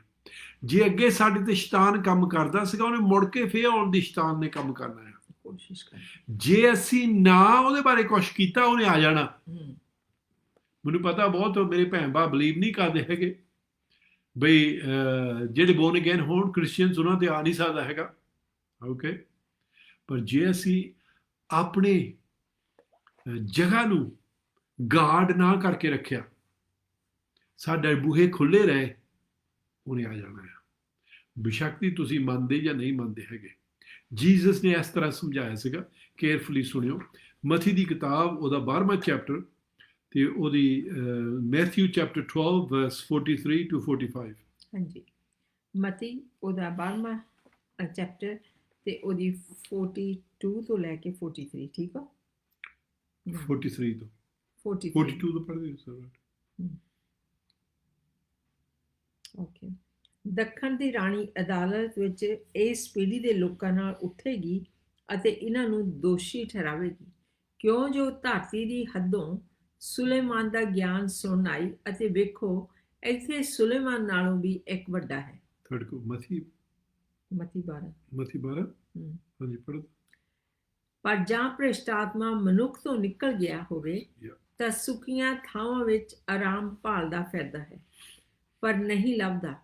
ਤਦ ਉਹ ਆਖਦਾ ਹੈ ਕਿ ਮੈਂ ਆਪਣੇ ਘਰ ਜਿੱਥੋਂ ਨਿਕਲਿਆ ਸਾਂ ਮੁੜ ਜਾਵਾਂਗਾ, ਅਤੇ ਆਣ ਕੇ ਉਹਨੂੰ ਵਿਹਲਾ ਅਤੇ ਝਾੜਿਆ ਸਵਾਰਿਆ ਹੋਇਆ ਵੇਖਦਾ ਹੈ। ਤਦ ਉਹ ਜਾ ਕੇ ਹੋਰ 7 ਆਤਮੇ ਆਪਣੇ ਨਾਲੋਂ ਵੀ ਭੈੜੇ ਸੰਗ ਲਿਆਉਂਦਾ ਹੈ, ਅਤੇ ਉਹ ਅੰਦਰ ਵੜ ਕੇ ਉੱਥੇ ਵਸਦੇ ਹਨ। ਤਾਂ ਉਸ ਮਨੁੱਖ ਦਾ ਪਿਛਲਾ ਹਾਲ ਪਹਿਲੇ ਨਾਲੋਂ ਬੁਰਾ ਹੁੰਦਾ ਹੈ। ਇਸ ਲਈ ਪੀੜ੍ਹੀ ਦੇ ਲੋਕਾਂ ਦਾ ਵੀ ਇਸ ਬੁਰੀ ਪੀੜ੍ਹੀ ਦੇ ਲੋਕਾਂ ਦਾ ਵੀ ਠੀਕ ਇਹੋ ਜਿਹਾ ਹਾਲ ਹੋਵੇਗਾ। Amen, amen. ਸੋ ਇੱਥੇ ਬਹੁਤ ਕਲੀਅਰਲੀ ਸਾਨੂੰ ਦੱਸਦਾ ਆ, ਜਦੋਂ ਕਿਸੇ ਆਦਮੀ ਦੇ ਵਿੱਚ ਭੂਤ ਹੁੰਦਾ ਆ, ਦੁਰਸ਼ ਆਤਮਾ ਹੁੰਦਾ ਆ, ਤੇ ਉਹ ਨਿਕਲ ਜਾਂਦਾ, ਉਹਨੂੰ ਕੱਢਿਆ ਜਾਂਦਾ ਆ, ਤੇ ਉਹ ਸੁੱਕੀਆਂ ਜਗ੍ਹਾ ਦੇ ਵਿੱਚ ਫਿਰਦਾ ਆ ਹਮ, ਤੇ ਉਹਨੂੰ ਕੋਈ ਜਗ੍ਹਾ ਨਹੀਂ ਲੱਭਦੀ ਕਿੱਥੇ ਜਾਵੇ। ਫਿਰ ਉਹ ਕੀ ਕਹਿੰਦਾ, ਮੈਂ ਆਪਣੇ ਘਰ ਮੁੜ ਕੇ ਚੱਲ ਜਾਂਦਾ। ਹਮ, ਜਿਹੜਾ ਆਦਮੀ ਦੇ ਵਿੱਚੋਂ ਆਇਆ ਸੀ ਉਹਨੂੰ ਆਪਣਾ ਘਰ ਸਾਦਾ ਹੈ, ਉਹਦੇ ਸਰੀਰ ਨੂੰ ਆਪਣਾ ਘਰ ਸਾਦਾ ਹੈ। ਹਮ, ਕਹਿੰਦਾ ਮੈਂ ਉੱਥੇ ਮੁੜ ਕੇ ਚੱਲ ਜਾਂਦਾ। ਆਮੇਨ। ਉਹ ਆਉਂਦਾ ਆ ਤੇ ਹੁਣ ਉਹਦਾ ਜੀਵਨ ਸੁਧਾਰਿਆ ਹੁੰਦਾ ਆ। ਜਿਹੜੇ ਅੱਗੇ ਬੁਰੇ ਕੰਮ ਕਰਦਾ ਸੀ ਹੁਣ ਕਰਦਾ ਨਹੀਂ ਹੈਗਾ, ਤੇ ਉਹ ਦੇਖਦਾ ਵੀ ਉਹਦਾ ਜੀਵਨ ਸੁਧਾਰਿਆ ਆ। ਪਰ ਇੱਕ ਪ੍ਰੋਬਲਮ ਆ। ਹਮ, ਪ੍ਰੋਬਲਮ ਕੀ ਆ? ਖਾਲੀ ਆ। ਖਾਲੀ ਆ। ਉੱਥੇ ਕੁਛ ਨਹੀਂ ਉਹਨੇ ਰੱਖਿਆ, ਕੋਈ ਕਿਸੇ ਤਰ੍ਹਾਂ ਇੰਤਜ਼ਾਮ ਨਹੀਂ ਕੀਤਾ ਹੈਗਾ ਜਿਹਦੇ ਨਾਲ ਉਹ ਮੁੜ ਕੇ ਉਹਨੂੰ ਅੰਦਰ ਨਾ ਬਣ ਦੇਵੇ। ਸੋ ਇੱਥੇ ਯਿਸੂ ਮਸੀਹ ਬਹੁਤ ਕਲੀਅਰਲੀ ਸਾਨੂੰ ਸਮਝਾ ਰਿਹਾ ਆ, ਜਦੋਂ ਸਾਡਾ ਘਰ ਖਾਲੀ ਹੋ ਜਾਂਦਾ, ਜਦੋਂ ਸਾਫ਼ ਹੋ ਜਾਂਦਾ ਆ। ਹਮ, ਕਈ ਵਾਰੀ ਜਦੋਂ ਅਸੀਂ ਚਰਚ ਵਿੱਚ ਆਉਂਦੇ ਹਾਂ, ਪ੍ਰੇ ਕਰਦੇ, ਸਾਡਾ ਘਰ ਸਾਫ਼ ਹੋ ਜਾਂਦਾ ਆ। ਹੁਣ ਸਾਨੂੰ ਕੁਛ ਕਰਨ ਦੀ ਜ਼ਰੂਰਤ ਆ। ਜੇ ਅਸੀਂ ਨਾ ਕੁਛ ਕੀਤਾ, ਉਹਨਾਂ ਚੀਜ਼ਾਂ ਨੇ ਮੁੜ ਕੇ ਫੇਰ ਆਉਣ ਦੀ ਕੋਸ਼ਿਸ਼ ਕਰਨੀ ਆ। ਆਪਾਂ ਜ਼ਬੂਰ ਪਹਿਲਾ ਤੇ ਉਹਦੀ 1 ਤੋਂ 3 ਆਇਤ ਪੜਾਂਗੇ। ਹਾਂਜੀ, ਜ਼ਬੂਰਾਂ ਦੀ ਪੋਥੀ ਉਹਦਾ ਪਹਿਲਾ ਚੈਪਟਰ ਤੇ 3 ਆਇਤਾਂ ਪੜਾਂਗੇ। ਸਾਮ ਫਰਸਟ ਚੈਪਟਰ ਵਰਸ 1 till 3। ਧਰਮੀ ਅਤੇ ਦੁਸ਼ਟ, ਧਨ ਹੈ ਉਹ ਮਨੁੱਖ ਜਿਹੜਾ ਦੁਸ਼ਟਾਂ ਦੀ ਮੱਤ ਉੱਤੇ ਨਹੀਂ ਚੱਲਦਾ, ਨਾ ਪਾਪੀਆਂ ਦੇ ਰਾਹ ਵਿੱਚ ਖੜਾ ਰਹਿੰਦਾ ਅਤੇ ਨਾ ਮਖੌਲੀਆਂ ਦੀ ਜੁੰਡੀ ਵਿੱਚ ਬਹਿੰਦਾ ਹੈ, ਪਰ ਉਹ ਯਹੋਵਾ ਦੀ ਵਿਵਸਥਾ ਵਿੱਚ ਮਗਨ ਰਹਿੰਦਾ ਅਤੇ ਦਿਨ ਰਾਤ ਉਸ ਦੀ ਵਿਵਸਥਾ ਉੱਤੇ ਧਿਆਨ ਕਰਦਾ ਹੈ। ਉਹ ਤਾਂ ਉਸ ਵਿਸ਼ ਵਰਗਾ ਹੋਵੇਗਾ ਜੋ ਪਾਣੀ ਦੀਆਂ ਨਦੀਆਂ ਉੱਤੇ ਲਾਇਆ ਹੋਇਆ ਹੈ, ਜਿਹੜਾ ਰੁੱਤ ਸਿਰ ਆਪਣਾ ਫਲ ਦਿੰਦਾ ਹੈ, ਜਿਹਦੇ ਪੱਤੇ ਨਹੀਂ ਕੁਮਲਾਉਂਦੇ, ਅਤੇ ਜੋ ਕੁਝ ਉਹ ਕਰੇ ਸੋ ਸਫਲ ਹੁੰਦਾ ਹੈ। ਆਮੇਨ। ਆਮੇਨ। ਹੁਣ ਉਹ ਸਾਨੂੰ ਦੱਸਦਾ ਆ ਅਸੀਂ ਆਪਣੇ ਆਪ ਨੂੰ ਸਟਰੋਂਗ ਕਿੱਦਾਂ ਕਰਨਾ ਹੈ, ਅਸੀਂ ਆਪਣੇ ਆਪ ਨੂੰ ਕਿੱਦਾਂ ਕਰਨਾ ਆ ਵੀ ਮੁੜ ਕੇ ਉਹ ਚੀਜ਼ ਆ ਨਾ ਸਕੇ। ਓਕੇ, ਬਹੁਤ ਸਕਾਲਾ ਹੈ, ਔਖਾ ਨਹੀਂ ਹੈਗਾ। ਆਪਾਂ ਬਹੁਤ ਆਇਤਾਂ ਦੇਖ ਸਕਦੇ ਸੀ, ਮੈਂ ਪਰ ਆਹੀ ਇਕੱਲਾ ਚੁਣਿਆ ਕਰਕੇ ਆਪਾਂ ਮਗਰੋਂ ਹੁਣ ਤੁਹਾਡੇ ਵਾਸਤੇ ਪ੍ਰੇ ਕਰਨੀ ਹੈ। ਜਦੋਂ ਜਿੰਨੇ ਵੀ ਇਸ ਚੀਜ਼ਾਂ ਦੇ ਵਿੱਚ ਫਸੇ ਹੋਏ ਆ, ਜਦੋਂ ਅਸੀਂ ਪ੍ਰੇ ਕੀਤੀ, ਤੁਸੀਂ ਦੇਖਣਾ ਤੁਸੀਂ ਉਸ ਵੇਲੇ ਫ੍ਰੀ ਹੋ ਜਾਣਾ। ਤੁਸੀਂ ਸਾਡੇ ਨਾਲ ਪ੍ਰੇ ਕਰਨੀ ਆ, ਓਕੇ, ਤੇ ਤੁਸੀਂ ਫ੍ਰੀ ਹੋ ਜਾਣਾ। ਪਰ ਉਦੋਂ ਬਾਅਦ ਕੁਛ ਕਰਨ ਦੀ ਜ਼ਰੂਰਤ ਹੈ, ਤਾਂ ਮੈਂ ਆਹ ਸ਼ੇਅਰ ਕਰ ਰਿਹਾ ਹਾਂ ਵੀ ਅਸੀਂ ਮਗਰੋਂ ਵੀ ਤਿਆਰੀ ਕਰ ਸਕੀਏ। ਫ੍ਰੀ ਕਰਨਾ ਸਕਾਲਾ ਆ, ਫ੍ਰੀ ਰਹਿਣਾ ਥੋੜ੍ਹਾ ਜਿਹਾ ਔਖਾ ਆ। ਓਕੇ, ਸੋ ਸਰ ਇਸ ਕਰਕੇ ਸਾਨੂੰ ਕਰਨ ਦੀ ਤਿਆਰ ਹੈ। ਸੋ ਪਹਿਲਾਂ ਉਹ ਸਾਨੂੰ ਕੀ ਦੱਸਦਾ ਹੈ? ਪਹਿਲੀ ਚੀਜ਼ ਸਾਨੂੰ ਕਹਿੰਦਾ, ਉਹ ਇੱਥੇ ਕਹਿੰਦਾ blessed is the man who does not walk in the counsel of the ungodly. ਜਿਹੜੇ ਪਰਮੇਸ਼ਰ ਨੂੰ ਨਹੀਂ ਜਾਣਦੇ ਹੈਗੇ, ਜਿਹੜੇ ਪਰਮੇਸ਼ਰ ਦੇ ਨਾਲ ਨਹੀਂ ਚੱਲਦੇ ਹੈਗੇ, ਜਿਹੜੇ ਗੰਦਗੀ ਦੇ ਵਿੱਚ ਹੱਲੇ, ਉਹਨਾਂ ਦੇ ਨਾਲ ਚੱਲਣਾ ਨਹੀਂ ਹੈਗਾ, ਉਹਨਾਂ ਦੀ ਮੱਤ ਉੱਤੇ ਨਹੀਂ ਚੱਲਣਾ ਹੈਗਾ। ਓਕੇ, ਸੋ ਆਪਾਂ ਦੁਨੀਆ ਦੇ ਵਿੱਚ ਆ, ਲੋਕੀ ਦੁਨੀਆਵੀ ਬਹੁਤ ਆ, ਪਰ ਸਾਨੂੰ ਉਹਨਾਂ ਦੀ ਮੱਤ ਉੱਤੇ ਚੱਲਣ ਦੀ ਜ਼ਰੂਰਤ ਨਹੀਂ ਹੈਗੀ। ਓਕੇ, ਸੋ ਪਹਿਲੀ ਚੀਜ਼ ਜਿਹੜੀ ਸਾਨੂੰ ਦੱਸਦਾ ਆ, ਉਹਨਾਂ ਦੀ ਮੱਤ ਉੱਤੇ ਨਹੀਂ ਚੱਲਣਾ ਹੈਗਾ। ਉਹ ਸਾਨੂੰ ਬਹੁਤ ਐਡਵਾਈਸ ਮਿਲਣੀ ਆ, ਸਾਨੂੰ ਸਿੱਖਿਆ ਮਿਲਣੀ ਆ ਵੀ ਉਹ ਚੰਗੇ ਆ, ਉਹ ਆ, ਪਰ ਜੋ ਬਾਈਬਲ ਦੇ ਨਾਲ ਨਹੀਂ ਰਲਦੀ ਹੈਗੀ ਚੀਜ਼, ਤਾਂ ਫਿਰ ਸਾਨੂੰ ਉਹਨਾਂ ਚੱਲਣਾ ਨਹੀਂ ਹੈਗਾ। ਕਈ ਵਾਰੀ ਅਸੀਂ ਕਹਿ ਸਕਦੇ ਹਾਂ ਵੀ ਆਹ ਚੀਜ਼ ਕਰਨੋਂ ਬਾਹਲਾ ਖਰਾਬ ਤਾਂ ਹੈ ਨਹੀਂ। ਕਈ ਵਾਰੀ ਲੱਗਣਾ ਈਜ਼ੀ ਆ, ਪਰ ਅਸੀਂ ਡੋਰ ਖੋਲ੍ਹ ਲੈਣੀ ਆ, ਸਾਡੀ ਡੋਰ ਖੁੱਲ੍ਹੀ ਰਹਿਣੀ ਆ। ਓਕੇ, ਇਸ ਕਰਕੇ ਕਈ ਵਾਰੀ ਸਾਨੂੰ ਥੋੜ੍ਹਾ ਜਿਹਾ ਸਖਤ ਰਹਿਣ ਦੀ ਜ਼ਰੂਰਤ ਆ। ਜੇ ਮੈਂ ਇੱਕ ਹੋਰ ਚੀਜ਼ ਦੱਸ ਸਕਾਂ, ਸੱਚੀ ਇੱਦਾਂ ਹੁੰਦੀ ਆ, ਸਾਡੇ ਕੋਲ ਸਾਰਿਆਂ ਦੇ ਕੋਲ ਵੀਕਨੈਸਿਸ ਹੁੰਦੀਆਂ। ਜੇ ਕੋਈ ਅੱਗੇ ਸ਼ਰਾਬੀ ਬਹੁਤ ਸੀਗਾ, ਉਹਨਾਂ ਦੀ ਜਿਹੜੀ ਵੀਕਨੈਸ ਸ਼ਰਾਬ ਆ, ਸੋ ਜਿਹੜਾ ਸ਼ਰਾਬੀ ਆ ਅੱਗੇ ਸ਼ਰਾਬ ਦੇ ਵਿੱਚੋਂ ਹੁਣ ਨਿਕਲਿਆ ਆ, ਅਸੀਂ ਬਹੁਤਿਆਂ ਵਾਸਤੇ ਪ੍ਰੇ ਕੀਤੀ ਸੀ, ਬਹੁਤਿਆਂ ਨੇ ਸ਼ਰਾਬ ਛੱਡਤੀ ਆ। ਓਕੇ, ਤੇ ਉਹ ਬਹੁਤ ਸਕਸੈਸਫੁਲ ਰਹੇ ਆ। ਸੋ ਪ੍ਰਭੂ ਦੀ ਵਡਿਆਈ ਹੋਵੇ। ਓਕੇ, ਬਹੁਤ ਵਧੀਆ। ਸੋ ਹੱਲੇ ਤੱਕ ਵੀ ਇੱਦਾਂ ਹੁੰਦੀ ਆ। ਸੋ ਜੋ ਸ਼ਰਾਬੀ ਸੀਗੇ ਕਿ ਸ਼ਰਾਬ ਵਿੱਚ ਚੱਲਦੇ ਸੀ, ਹੁਣ ਪਹਿਲੀ ਚੀਜ਼ ਜੋ ਉਹਨੂੰ ਕਰਨੀ ਚਾਹੀਦੀ ਆ, ਉਹਨੇ ਬੈਟਰ ਕਰਨਾ ਜੇ ਉਹ ਪੱਬ ਦੇ ਵਿੱਚ ਨਾ ਰਹਿਣ। ਹੁਣ ਪੱਬ ਦੇ ਵਿੱਚੋਂ ਜਾਣਾ ਬੰਦ ਕਰ ਦੇਣ। ਕਾਹਤੇ? ਜਾਂ ਜਿੱਥੇ ਸ਼ਰਾਬ ਪੀਂਦੇ ਆ, ਜਿੱਥੇ ਸ਼ਰਾਬ ਵਿਕਦੀ ਆ, ਉਹ ਤੋਂ ਦੂਰ ਰਹਿਣ। ਕਾਹਤੇ? ਕਰਕੇ ਜਦੋਂ ਉਹਨੇ ਦੇਖੀ ਤੇ ਉਹਨਾਂ ਦਾ ਜੀ ਕਰੇ ਆਉਣਾ, ਜੇ ਉਹਨਾਂ ਦੀਆਂ ਗੱਲਾਂ ਸੁਣੀਆਂ, ਉਹਨਾਂ ਦਾ ਜੀ ਕਰੇ ਆਉਣਾ। ਕਹਾਵਤਾਂ ਦੀ ਕਿਤਾਬ ਵਿੱਚ ਉਹ ਦੱਸਦਾ ਆ, ਜਦੋਂ ਸ਼ਰਾਬ ਚੱਕ ਕੇ ਗਲਾਸ ਵਿੱਚ ਦੇਖਦੇ ਆ ਤੇ ਉਹ ਲਿਸ਼ਕਾਰਾ ਮਾਰਦੀ ਆ ਤੇ ਉਹਨਾਂ ਦਾ ਜੀ ਕਰਨ ਲੱਗ ਪੈਂਦਾ। ਦੂਸਰਾ, ਜਿਹਨੇ ਕਦੇ ਪੀਤੀ ਨਹੀਂ ਹੈਗੀ ਜਾਂ ਜਿਹਨੂੰ ਇਹ ਹੈਬਿਟ ਨਹੀਂ ਸੀਗੀ, ਉਹਨਾਂ ਨੂੰ ਕੋਈ ਫਰਕ ਹੀ ਨਹੀਂ ਹੈਗਾ। ਸੋ ਆਪਾਂ ਸਾਰਿਆਂ ਵਾਸਤੇ ਕਾਨੂੰਨ ਨਹੀਂ ਬਣਾਉਂਦੇ ਹੈਗੇ, ਪਰ ਇੱਥੇ ਜੋ ਆਪਾਂ ਨੂੰ ਦੱਸਦਾ ਆ, ਕਹਿੰਦਾ ਵੀ ਉਹਨਾਂ ਤੋਂ ਦੂਰ ਰਹਿਣਾ, ਉਹਨਾਂ ਦੀ ਸਿੱਖਿਆ ਉੱਤੇ ਨਹੀਂ ਚੱਲਣਾ ਹੈਗਾ। ਫਿਰ ਜਦੋਂ ਅਸੀਂ ਉੱਥੇ ਬੈਠੇ ਆ, ਉਹਨੇ ਕਹਿਣਾ ਇੱਕ ਪੀਲਾ, ਕੀ ਇੱਥੇ ਹੁੰਦਾ ਆ। ਪਰ ਕੀ ਹੋਇਆ, ਹੁਣ ਸਾਡੀ ਡੋਰ ਐਨ ਖੁੱਲਣ ਲੱਗੀ ਆ, ਕਰਕੇ ਜਦੋਂ ਅਸੀਂ ਇੱਕ ਪੀ ਲਈ ਫਿਰ ਸਾਡੇ ਕੋਲ ਰਹਿ ਨਹੀਂ ਹੋਣਾ, ਕਰਕੇ ਅਸੀਂ ਉਸ ਹੈਬਿਟ ਤੇ ਬੈਠ ਗਏ। ਅਸੀਂ ਉਹਨੂੰ ਫੇਰ ਮੁੜ ਕੇ ਇਨਵਾਈਟ ਕਰ ਲਿਆ। ਇਹ ਮੈਂ ਇੱਕੋ ਹੀ ਚੀਜ਼ ਬਾਰੇ ਦੱਸਿਆ ਆ, ਪਰ ਸਾਡੇ ਜੀਵਨ ਦੇ ਵਿੱਚ ਬਹੁਤ ਚੀਜ਼ਾਂ ਇੱਦਾਂ ਦੀਆਂ ਹੋ ਸਕਦੀਆਂ ਜਿਹੜੀਆਂ ਵੀ ਹੈਗੀਆਂ ਆ, ਸਾਨੂੰ ਉਹ ਤੋਂ ਦੂਰ ਰਹਿਣ ਦੀ ਜ਼ਰੂਰਤ, ਉਹਨਾਂ ਦੀ ਸਿੱਖਿਆ ਉੱਤੇ ਨਹੀਂ ਚੱਲਣਾ ਹੈਗਾ। ਮੈਂ ਟਾਈਮ ਵੱਲ ਦੇਖਦਾ, ਕਰਕੇ ਸਾਨੂੰ ਪ੍ਰੇ ਕਰਨ ਨੂੰ ਚਿਰ ਲੱਗ ਜਾਣਾ। ਸੋ ਅੱਜ ਥੋੜ੍ਹਾ ਟਾਈਮ ਮੈਂ ਛੇਤੀ ਕਰਨਾ ਫਿਨਿਸ਼। ਸੋ ਇੱਥੇ ਦੂਸਰੀ ਆਇਤ ਨੂੰ ਜਦੋਂ ਦੱਸਦਾ ਆ, ਨੋ ਸਿਟ ਇਨ ਦ ਸੀਟ ਆਫ ਦ ਸਕੋਨਫੁਲ, ਉੱਥੇ ਵੀ ਨਹੀਂ ਬੈਠਣਾ ਜਿੱਥੇ ਦੂਸਰਿਆਂ ਦਾ ਹਾਸਾ ਮਸ਼ਹੂਲਾ ਬਣਾਉਂਦੇ ਆ। Okay, but his delight is in the lord of the lord, ਉਹ ਪਰਮੇਸ਼ਰ ਦੇ ਬਚਨ ਦੇ ਵਿੱਚ ਖੁਸ਼ ਹੁੰਦਾ ਹੈ। ਸੋ ਕੀ ਸਾਨੂੰ ਕੀ ਕਰਨ ਦੀ ਜ਼ਰੂਰਤ ਹੈ? ਪਰਮੇਸ਼ਰ ਦਾ ਬਚਨ ਪੜ੍ਹਨ ਦੀ ਜ਼ਰੂਰਤ ਹੈ, ਉਹਦਾ ਬਚਨ ਸੁਣਨ ਦੀ ਜ਼ਰੂਰਤ ਹੈ। And in his Lord he meditates day and night, ਦਿਨ ਰਾਤ ਉਹ ਉਸ ਬਚਨ ਉੱਤੇ ਧਿਆਨ ਦੇ ਜਾਂਦਾ ਹੈ, ਉਸ ਬਚਨ ਨੂੰ ਉਹ ਮੁੜ ਮੁੜ ਕੇ ਆਪਣੇ ਮਾਈਂਡ ਦੇ ਵਿੱਚ ਰੱਖਦਾ ਹੈ। ਇਹਦੇ ਨਾਲ ਅਸੀਂ ਕੀ ਕਰਦੇ ਹਾਂ? ਅਸੀਂ ਸਟਰੋਂਗ ਹੋਣ ਲੱਗੇ ਹਾਂ, ਅਸੀਂ ਨਰੋਏ ਹੋਣ ਲੱਗੇ ਹਾਂ। ਜਦੋਂ ਬੈਰੀ ਨੇ ਆਉਣਾ ਤੇ ਉਹਨੇ ਅੰਦਰ ਨਹੀਂ ਵੜ ਸਕਣਾ ਹੈਗਾ, ਕਰਕੇ ਅਸੀਂ ਬਚਨ ਅੰਦਰ ਲੈ ਗਏ। ਹੁਣ ਖਾਲੀ ਨਹੀਂ ਹੈਗੀ ਜਗ੍ਹਾ, ਉੱਥੇ ਕੁਛ ਹੈਗਾ ਆ। ਜਿਹੜੀ ਚੀਜ਼ ਨੂੰ ਉਹ ਦੇਖ ਕੇ ਨੱਠਦਾ, ਉਹ ਅੰਦਰ ਆਈ ਹੋਈ। ਹੁਣ ਸੋ ਇੱਥੇ ਤੀਸਰੀ ਆਇਤ ਦੇ ਵਿੱਚ ਦੱਸਦਾ ਆ, he shall be like a tree planted by the rivers of water, ਜਿਹੜਾ ਇਦਾਂ ਕਰਦਾ ਆ, ਬੈਰੀਆਂ ਦੀ ਮੱਤ ਵਿੱਚ ਨਹੀਂ ਚੱਲਦਾ ਹੈਗਾ, ਜਿਹੜਾ ਉਹਨਾਂ ਤੋਂ ਦੂਰ ਰਹਿੰਦਾ ਆ, ਜਿਹੜਾ ਬਚਨ ਉੱਤੇ ਮੈਡੀਟੇਟ ਕਰਦਾ, ਉਹਦੇ ਬਾਰੇ ਸੋਚਦਾ ਰਹਿੰਦਾ, ਉਹਨੂੰ ਪੜ੍ਹਦਾ ਰਹਿੰਦਾ ਆ, ਉਹਨੇ ਕਿੱਦਾਂ ਦਾ ਹੋਣਾ? he shall be like a tree planted by the rivers of water, ਉਹਨੇ ਇਦਾਂ ਹੋਣਾ ਜਿੱਦਾਂ ਦਰਖਤ ਪਾਣੀ ਦੇ ਲਾਗੇ ਲੱਗਾ ਆ, ਉਹ ਹਰ ਵੇਲੇ ਹਰਾ ਰਹਿੰਦਾ ਹੈ, ਸੁੱਕਦਾ ਨਹੀਂ ਹੈਗਾ। ਇੱਥੇ ਉਹ ਸਾਨੂੰ ਦੱਸਦਾ ਆ, ਅਸੀਂ ਫਿਰ ਉੱਦਾਂ ਦੇ ਹੋਣਾ। ਸਾਡੇ ਕੋਲ ਹਰ ਵੇਲੇ ਬਰਕਤਾਂ ਹੋਣੀਆਂ, ਸਾਡੇ ਕੋਲ ਹਰ ਵੇਲੇ ਆਜ਼ਾਦੀ ਹੋਣੀ ਆ, ਅਸੀਂ ਹਰ ਵੇਲੇ ਫ੍ਰੀ ਹੋਣਾ ਆ। And that brings forth his fruit in his season, ਉਹ ਫਿਰ ਫਲ ਲਿਆਉਂਦਾ ਰੁੱਤ ਵਿੱਚ, ਉਹ ਫਲ ਲਿਆਉਂਦਾ ਹੀ ਰਹਿੰਦਾ ਆ। ਕਾਹਤੇ ਕਰਕੇ? ਉਹ ਬਚਨ ਪੜ੍ਹਦਾ, ਉਹ ਪ੍ਰੇ ਕਰਦਾ, ਉਹ ਪ੍ਰਭੂ ਦੇ ਨਾਲ ਟਾਈਮ ਸਪੈਂਡ ਕਰਦਾ, ਉਹਦੇ ਬਾਰੇ ਧਿਆਨ ਲਾਉਂਦਾ ਆ, ਤੇ ਹੁਣ ਉਹਨੇ ਫਰੂਟ ਲਿਆਉਣਾ।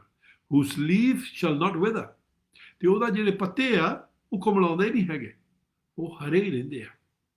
and whatsoever he does shall prosper, ਜਿਹੜੀ ਚੀਜ਼ ਨੂੰ ਵੀ ਹੱਥ ਪਾਵੇ ਉਹ ਫਤਿਹਮੰਦ ਹੁੰਦਾ ਹੈ। ਅੱਗੇ ਅਸੀਂ ਜਿਹੜੀ ਚੀਜ਼ ਨੂੰ ਵੀ ਹੱਥ ਪਾਉਂਦੇ ਸੀ, ਉੱਥੋਂ ਅਸੀਂ ਕਹਿੰਦੇ ਘੱਟੋ ਹੀ ਘਾਟਾ ਪਈ ਜਾਂਦਾ, ਫੇਲ ਹੋ ਜਾਂਦੇ ਸੀ। Praise the Lord. ਸੋ ਸੱਚੀ ਇਹ ਸਾਨੂੰ ਦੇਖਣ ਦੀ ਜ਼ਰੂਰਤ ਆ, ਜਿਹੜੀ ਕਰਸ ਆ। ਜੇ ਤੁਸੀਂ ਕਰਸ ਦੇ ਥੱਲੇ ਸੀਗੇ, ਜੇ ਤੁਸੀਂ ਇਸ ਵੇਲੇ ਦੇਖ ਰਹੇ ਆ, ਕਈ ਵਾਰੀ ਅਸੀਂ ਕਹਿੰਦੇ ਹੁੰਦੇ ਆ, ਕਾ ਤੁਸੀਂ ਸ਼ਰਾਬ ਕਾਹਦੇ ਨਹੀਂ ਛੱਡ ਸਕਦੇ, ਤੁਸੀਂ ਆਹ ਹੈਬਿਟ ਕਾਹਦੇ ਨਹੀਂ ਛੱਡ ਸਕਦੇ, ਉਹ ਹੋ ਸਕਦਾ ਕਰਸ ਦੇ ਥੱਲੇ ਹੋਣ। ਪਰ ਅੱਜ ਇਹ ਸਿੱਖਿਆ ਅਸੀਂ ਕਰਸ ਕਿੱਦਾਂ ਤੋੜ ਸਕਦੇ ਹਾਂ, ਅਸੀਂ ਅੱਜ ਸਿੱਖਿਆ ਹੈ ਕਿੱਦਾਂ ਅਸੀਂ ਉਹਦੇ ਚੱਲ ਸਕਦੇ ਹਾਂ। ਹੁਣ ਅਸੀਂ ਪ੍ਰੇ ਕਰਨੀ ਆ, ਤੇ ਜਿਹੜੀ ਕਰਸ ਤੋੜਨ ਵਾਲੀ ਪ੍ਰੇਅਰ ਆ, ਤੇ ਇਹ ਜਿਹੜੀ ਪ੍ਰੇਅਰ ਆ, ਇਹ ਮੈਂ ਫੇਸਬੁੱਕ 'ਤੇ ਜਿਹੜੀ ਤੁਸੀਂ ਦੇਖ ਰਹੇ ਆ, ਫੇਸਬੁੱਕ ਦੇ ਉੱਤੇ ਮੈਂ ਪਾਈ ਹੋਈ ਆ, ਪਿਛਲੇ ਹਫ਼ਤੇ ਮੈਂ ਪਾਈ ਸੀਗੀ। ਕਈਆਂ ਨੇ ਆਲਰੇਡੀ ਪ੍ਰੇ ਕਰਕੇ, ਹਲੇ ਮੈਂ ਇਹਦੇ ਬਾਰੇ ਕੁਛ ਦੱਸਿਆ ਨਹੀਂ ਸੀ, ਕਈਆਂ ਨੇ ਆਲਰੇਡੀ ਪ੍ਰੇ ਕਰਕੇ ਤੇ ਉਹਨੇ ਮੈਨੂੰ ਟੈਕਸਟ ਭੇਜੇ ਆ, ਕਹਿੰਦੇ ਪਾਸਟਰ ਜੀ ਅਸੀਂ ਜਦੋਂ ਇਹ ਪ੍ਰੇ ਕੀਤੀ ਅਸੀਂ ਫ੍ਰੀ ਹੋ ਗਏ, ਆਮੀਨ, ਮੈਂ ਬਿਮਾਰ ਸੀ ਮੈਂ ਠੀਕ ਹੋ ਗਏ, ਉਹ ਫਲਾਨਾ ਸੀ ਮੈਂ ਇੱਦਾਂ ਹੋ ਗਏ। ਕੀ ਹੋਇਆ? ਪਾਸਟਰ ਜੀ ਨੇ ਨਹੀਂ ਕੀਤਾ ਹੈਗਾ। ਇਹ ਜਿਹੜੀ ਪਰਮੇਸ਼ਰ ਦੀ ਦਿੱਤੀ ਹੋਈ ਪ੍ਰੇਅਰ ਆ, ਇਹਦੇ ਨਾਲ ਅਸੀਂ ਫ੍ਰੀ ਹੋਣ ਲੱਗ ਪੈਂਦੇ ਹਾਂ। ਜੋ ਮੈਂ ਅੱਜ ਸਮਝਾਉਂਦਾ ਹਾਂ, ਉਹਦੇ ਨਾਲ ਅਸੀਂ ਫ੍ਰੀ ਹੋਣ ਲੱਗ ਪੈਂਦੇ ਹਾਂ। ਹੋ ਸਕਦਾ ਤੁਸੀਂ ਕਰਸ ਦੇ ਥੱਲੇ ਹੋਵੋ, ਜੇ ਤੁਸੀਂ ਨਹੀਂ ਵੀ ਹੈਗੇ ਫਿਰ ਵੀ ਤੁਸੀਂ ਇਹ ਪ੍ਰੇ ਕਰ ਸਕਦੇ ਆ, ਤੇ ਪਰਮੇਸ਼ਰ ਤੁਹਾਡੀ ਮਦਦ ਕਰੂਗਾ। ਕਰਕੇ ਬਹੁਤ ਏਰੀਅਸ ਕਵਰ ਕਰਦੀ ਹੈ, ਨਿਆਣਿਆਂ ਨੂੰ ਵੀ ਆਪਣੇ ਨੂੰ ਕਵਰ ਕਰਦੀ ਹੈ। ਤੇ ਘਰ ਨੂੰ ਵੀ ਕਵਰ ਕਰਦੀ ਹੈ। ਸੋ ਜਦੋਂ ਅਸੀਂ ਪ੍ਰੇ ਕਰਨੀ ਆ, ਤੁਸੀਂ ਸਾਡੇ ਨਾਲ ਪ੍ਰੇ ਕਰਨੀ ਹੈ, ਓਕੇ। ਤੇ ਤੁਸੀਂ ਬਹੁਤਿਆਂ ਤੁਸੀਂ ਦੇਖਣਾ ਇੱਦਾਂ ਫੀਲ ਲੱਗਣਾ ਜਿੱਦਾਂ ਤੁਹਾਨੂੰ ਕੋਈ ਚੀਜ਼ ਛੱਡ ਕੇ ਚਲ ਗਈ ਹੁੰਦੀ ਹੈ, Amen. ਓਕੇ। ਸੱਚੀ ਇੱਦਾਂ ਹੀ ਹੋਣੀ ਹੈ, ਇੰਨਾ ਹੀ ਸਕਾਲਾ ਹੈ, ਓਕੇ। ਫਿਰ ਤੁਸੀਂ ਇਹ ਪ੍ਰੇਅਰ ਫੇਸਬੁੱਕ ਤੋਂ ਲਾ ਲੈਣੀ ਆ ਤੇ ਤੁਸੀਂ ਪ੍ਰੇ ਕਰਦੇ ਰਹਿਣਾ ਆ, ਨਹੀਂ ਤਾਂ ਫੇਸਬੁੱਕ ਤੋਂ ਪ੍ਰੇ ਕਰੀ ਜਾਣੀ ਆ, ਓਕੇ ਜੀ। ਤੇ ਰੋਜ਼ ਪ੍ਰੇ ਕਰਨੀ ਆ, ਫਿਰ ਤੁਸੀਂ ਐਨ ਫ੍ਰੀ ਰਹਿ ਸਕਦੇ ਆ, ਠੀਕ ਹੈ ਜੀ, ਓਕੇ। ਓਕੇ ਜੀ, ਪਹਿਲਾਂ ਮੈਂ ਇੰਗਲਿਸ਼ ਵਿੱਚ ਕਰੂੰਗਾ, ਫਿਰ ਸੁਰਿੰਦਰ ਆਪਣੇ ਵਾਸਤੇ ਪੰਜਾਬੀ ਦੇ ਵਿੱਚ ਕਰੂਗੇ। ਸੋ ਜਿੰਨੀਆਂ ਵੀ ਦੋਵੇਂ ਬੋਲੀਆਂ ਬੋਲਣ ਵਾਲੇ ਆ ਤੇ ਉਹ ਕਰ ਸਕਦੇ ਆ। ਤੋਂ ਜਦੋਂ ਤੁਸੀਂ ਇਹ ਪ੍ਰੇ ਪਾਉਣੀ ਆ ਤੇ ਤੁਸੀਂ ਮਗਰੋਂ ਫੇਸਬੁੱਕ ਤੋਂ ਡਾਊਨਲੋਡ ਕਰ ਸਕਦੇ ਆ, ਤੁਸੀਂ ਪ੍ਰਿੰਟ ਕਰ ਸਕਦੇ ਆ ਤੇ ਫਿਰ ਤੁਸੀਂ ਯੂਜ਼ ਕਰ ਸਕਦੇ। ਪੰਜਾਬੀ ਵਿੱਚ ਵੀ ਹੈਗੀ ਹੈ ਤੇ ਮੈਂ ਆਫ ਕਰ ਤਾਂ ਫਿਰ ਤੁਸੀਂ ਟੇਬਲ ਤੇ ਕਰੋਗੇ ਤੇ ਤੁਸੀਂ ਫਿਰ ਫ੍ਰੀ। ਮੈਨੂੰ ਪਤਾ ਕੋਈ ਨਾ ਕੋਈ ਜਦੋਂ ਇਹ ਕਰੀਏ ਕਰਕੇ ਬਹੁਤ ਸ਼ਕਤੀ ਹੁੰਦੀ ਹੈ ਤੇ ਸ਼ੈਤਾਨ ਕੋਈ ਨਾ ਕੋਈ ਰੁਕਾਵਟ ਪਾਉਂਦਾ ਹੁੰਦਾ। ਤੁਸੀਂ ਕੋਈ ਫਿਕਰ ਨਾ ਕਰਿਓ, ਆਪਾਂ ਇਹ ਪ੍ਰੇ ਜ਼ਰੂਰ ਕਰਨੀ ਹੈ ਤੇ ਤੁਸੀਂ ਫ੍ਰੀ ਜ਼ਰੂਰ ਹੋਣਾ ਹੈ। ਹਾਂਜੀ, ਬਹਿ ਜਾਓ ਜੀ।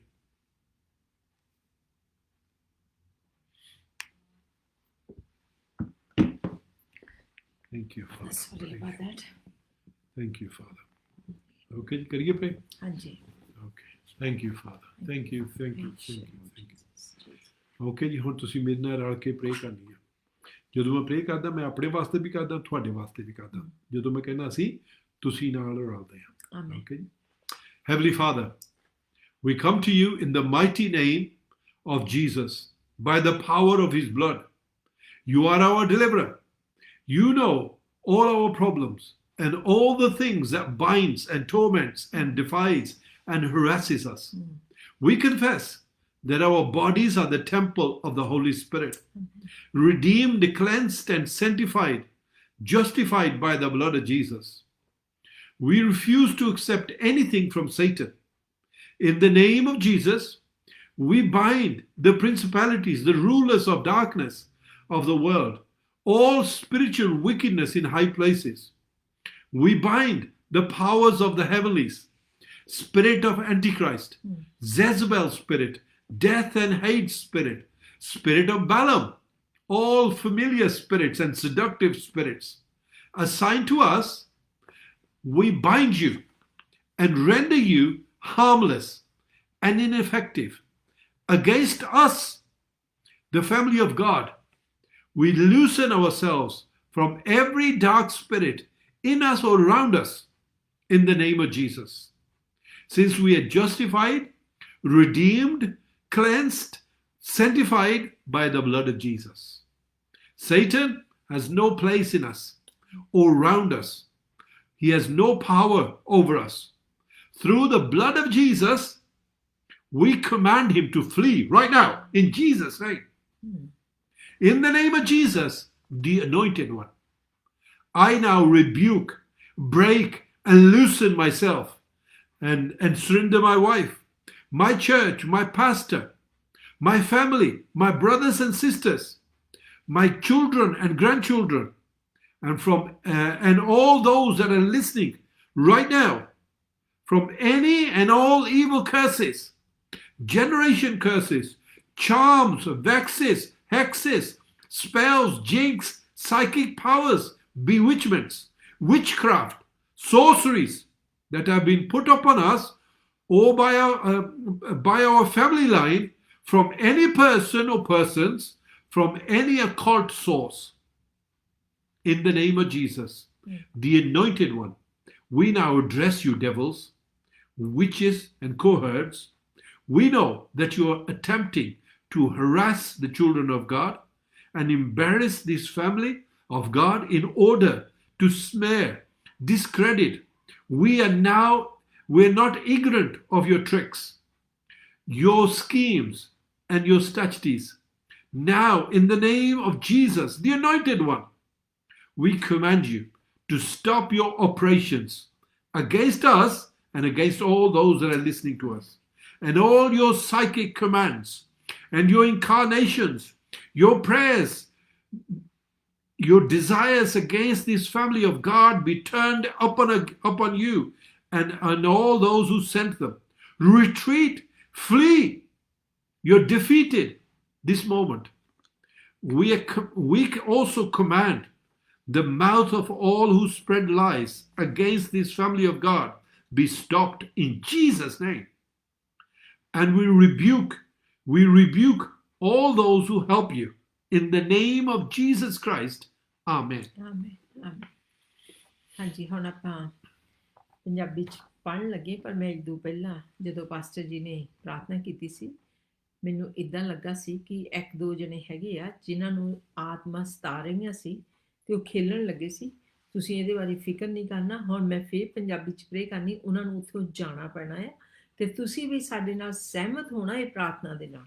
Amen. ਜਦੋਂ ਤੁਸੀਂ ਸਹਿਮਤ ਹੋ Yes. ਉਦੋਂ ਤੁਹਾਡੇ ਘਰ 'ਚ ਕੰਮ ਕਰਨਾ। Amen. ਆਮੇਨ। ਜਿੰਨੇ ਵੀ ਇਸ ਪ੍ਰਾਰਥਨਾ ਦੇ ਨਾਲ ਸਹਿਮਤ ਹੋਣਗੇ ਉਹਨੀ ਛੁਟਕਾਰਾ ਪਾਉਣਾ ਹੈ। That's right. ਇਹ ਕਰਸ ਇਹੀ ਆ ਵੀ ਪਰਮੇਸ਼ਰ ਦੀਆਂ ਬਰਕਤਾਂ ਜਿਹੜੀਆਂ ਸਾਤੋਂ ਅਲੱਗ ਕੀਤੀਆਂ ਗਈਆਂ ਆ ਉਹ ਅਸੀਂ ਮੁੜ ਕੇ ਲੈਣੀਆਂ ਆ। ਆਮੇਨ। ਸੋ ਇਸ ਕਰਕੇ ਜੋ ਬੈਰੀ ਨੇ ਸਾਡੀਆਂ ਬਰਕਤਾਂ ਚੋਰੀ ਕਰਦਾ ਹੈ, ਸਾਨੂੰ ਭੁਲੇਖਿਆਂ 'ਚ ਪਾ ਕੇ, ਅੱਜ ਉਹਦੀ ਤਾਕਤ ਨੂੰ ਆਪਾਂ ਤੋੜਨਾ ਆ ਯਿਸੂ ਮਸੀਹ ਦੇ ਨਾਮ ਵਿੱਚ, ਤੇ ਤੁਸੀਂ ਉਹਨੂੰ ਕਬੂਲ ਕਰਨਾ ਹੈ। ਆਮੇਨ। ਸਵਰਗੀ ਪਿਤਾ, ਅਸੀਂ ਯਿਸੂ ਮਸੀਹ ਦੇ ਸ਼ਕਤੀਸ਼ਾਲੀ ਲਹੂ ਅਤੇ ਯਿਸੂ ਮਸੀਹ ਦੇ ਨਾਂ ਰਾਹੀਂ ਤੇਰੇ ਅੱਗੇ ਆਉਂਦੇ ਹਾਂ। ਤੁਸੀਂ ਉਹਨਾਂ ਸਾਰੀਆਂ ਮੁਸੀਬਤਾਂ ਅਤੇ ਚੀਜ਼ਾਂ ਨੂੰ ਜਾਣਦੇ ਹੋ ਜੋ ਸਾਨੂੰ ਸਤਾਉਂਦੀਆਂ ਤੇ ਤੰਗ ਕਰਦੀਆਂ ਹਨ। ਅਸੀਂ ਕਬੂਲ ਕਰਦੇ ਹਾਂ ਕਿ ਸਾਡਾ ਸਰੀਰ ਪਵਿੱਤਰ ਆਤਮਾ ਦਾ ਮੰਦਰ ਹੈ ਅਤੇ ਸਾਡੀਆਂ ਦੇਹਾਂ ਪਾਪ ਤੋਂ ਛੁਡਾਈਆਂ ਤੇ ਸਾਫ਼ ਕੀਤੀਆਂ ਗਈਆਂ ਹਨ। ਅਸੀਂ ਸ਼ੈਤਾਨ ਤੋਂ ਕੁਝ ਵੀ ਲੈਣ ਦੇਣ ਨਹੀਂ ਕਰਦੇ ਤੇ ਉਹਨਾਂ ਚੀਜ਼ਾਂ ਤੋਂ ਇਨਕਾਰ ਕਰਦੇ ਹਾਂ। ਯਿਸੂ ਮਸੀਹ ਦੇ ਨਾਮ ਵਿੱਚ Amen. ਅਸੀਂ ਹਰੇਕ ਸ਼ਕਤੀ ਨੂੰ ਬੰਨ੍ਹਦੇ ਹਾਂ We do.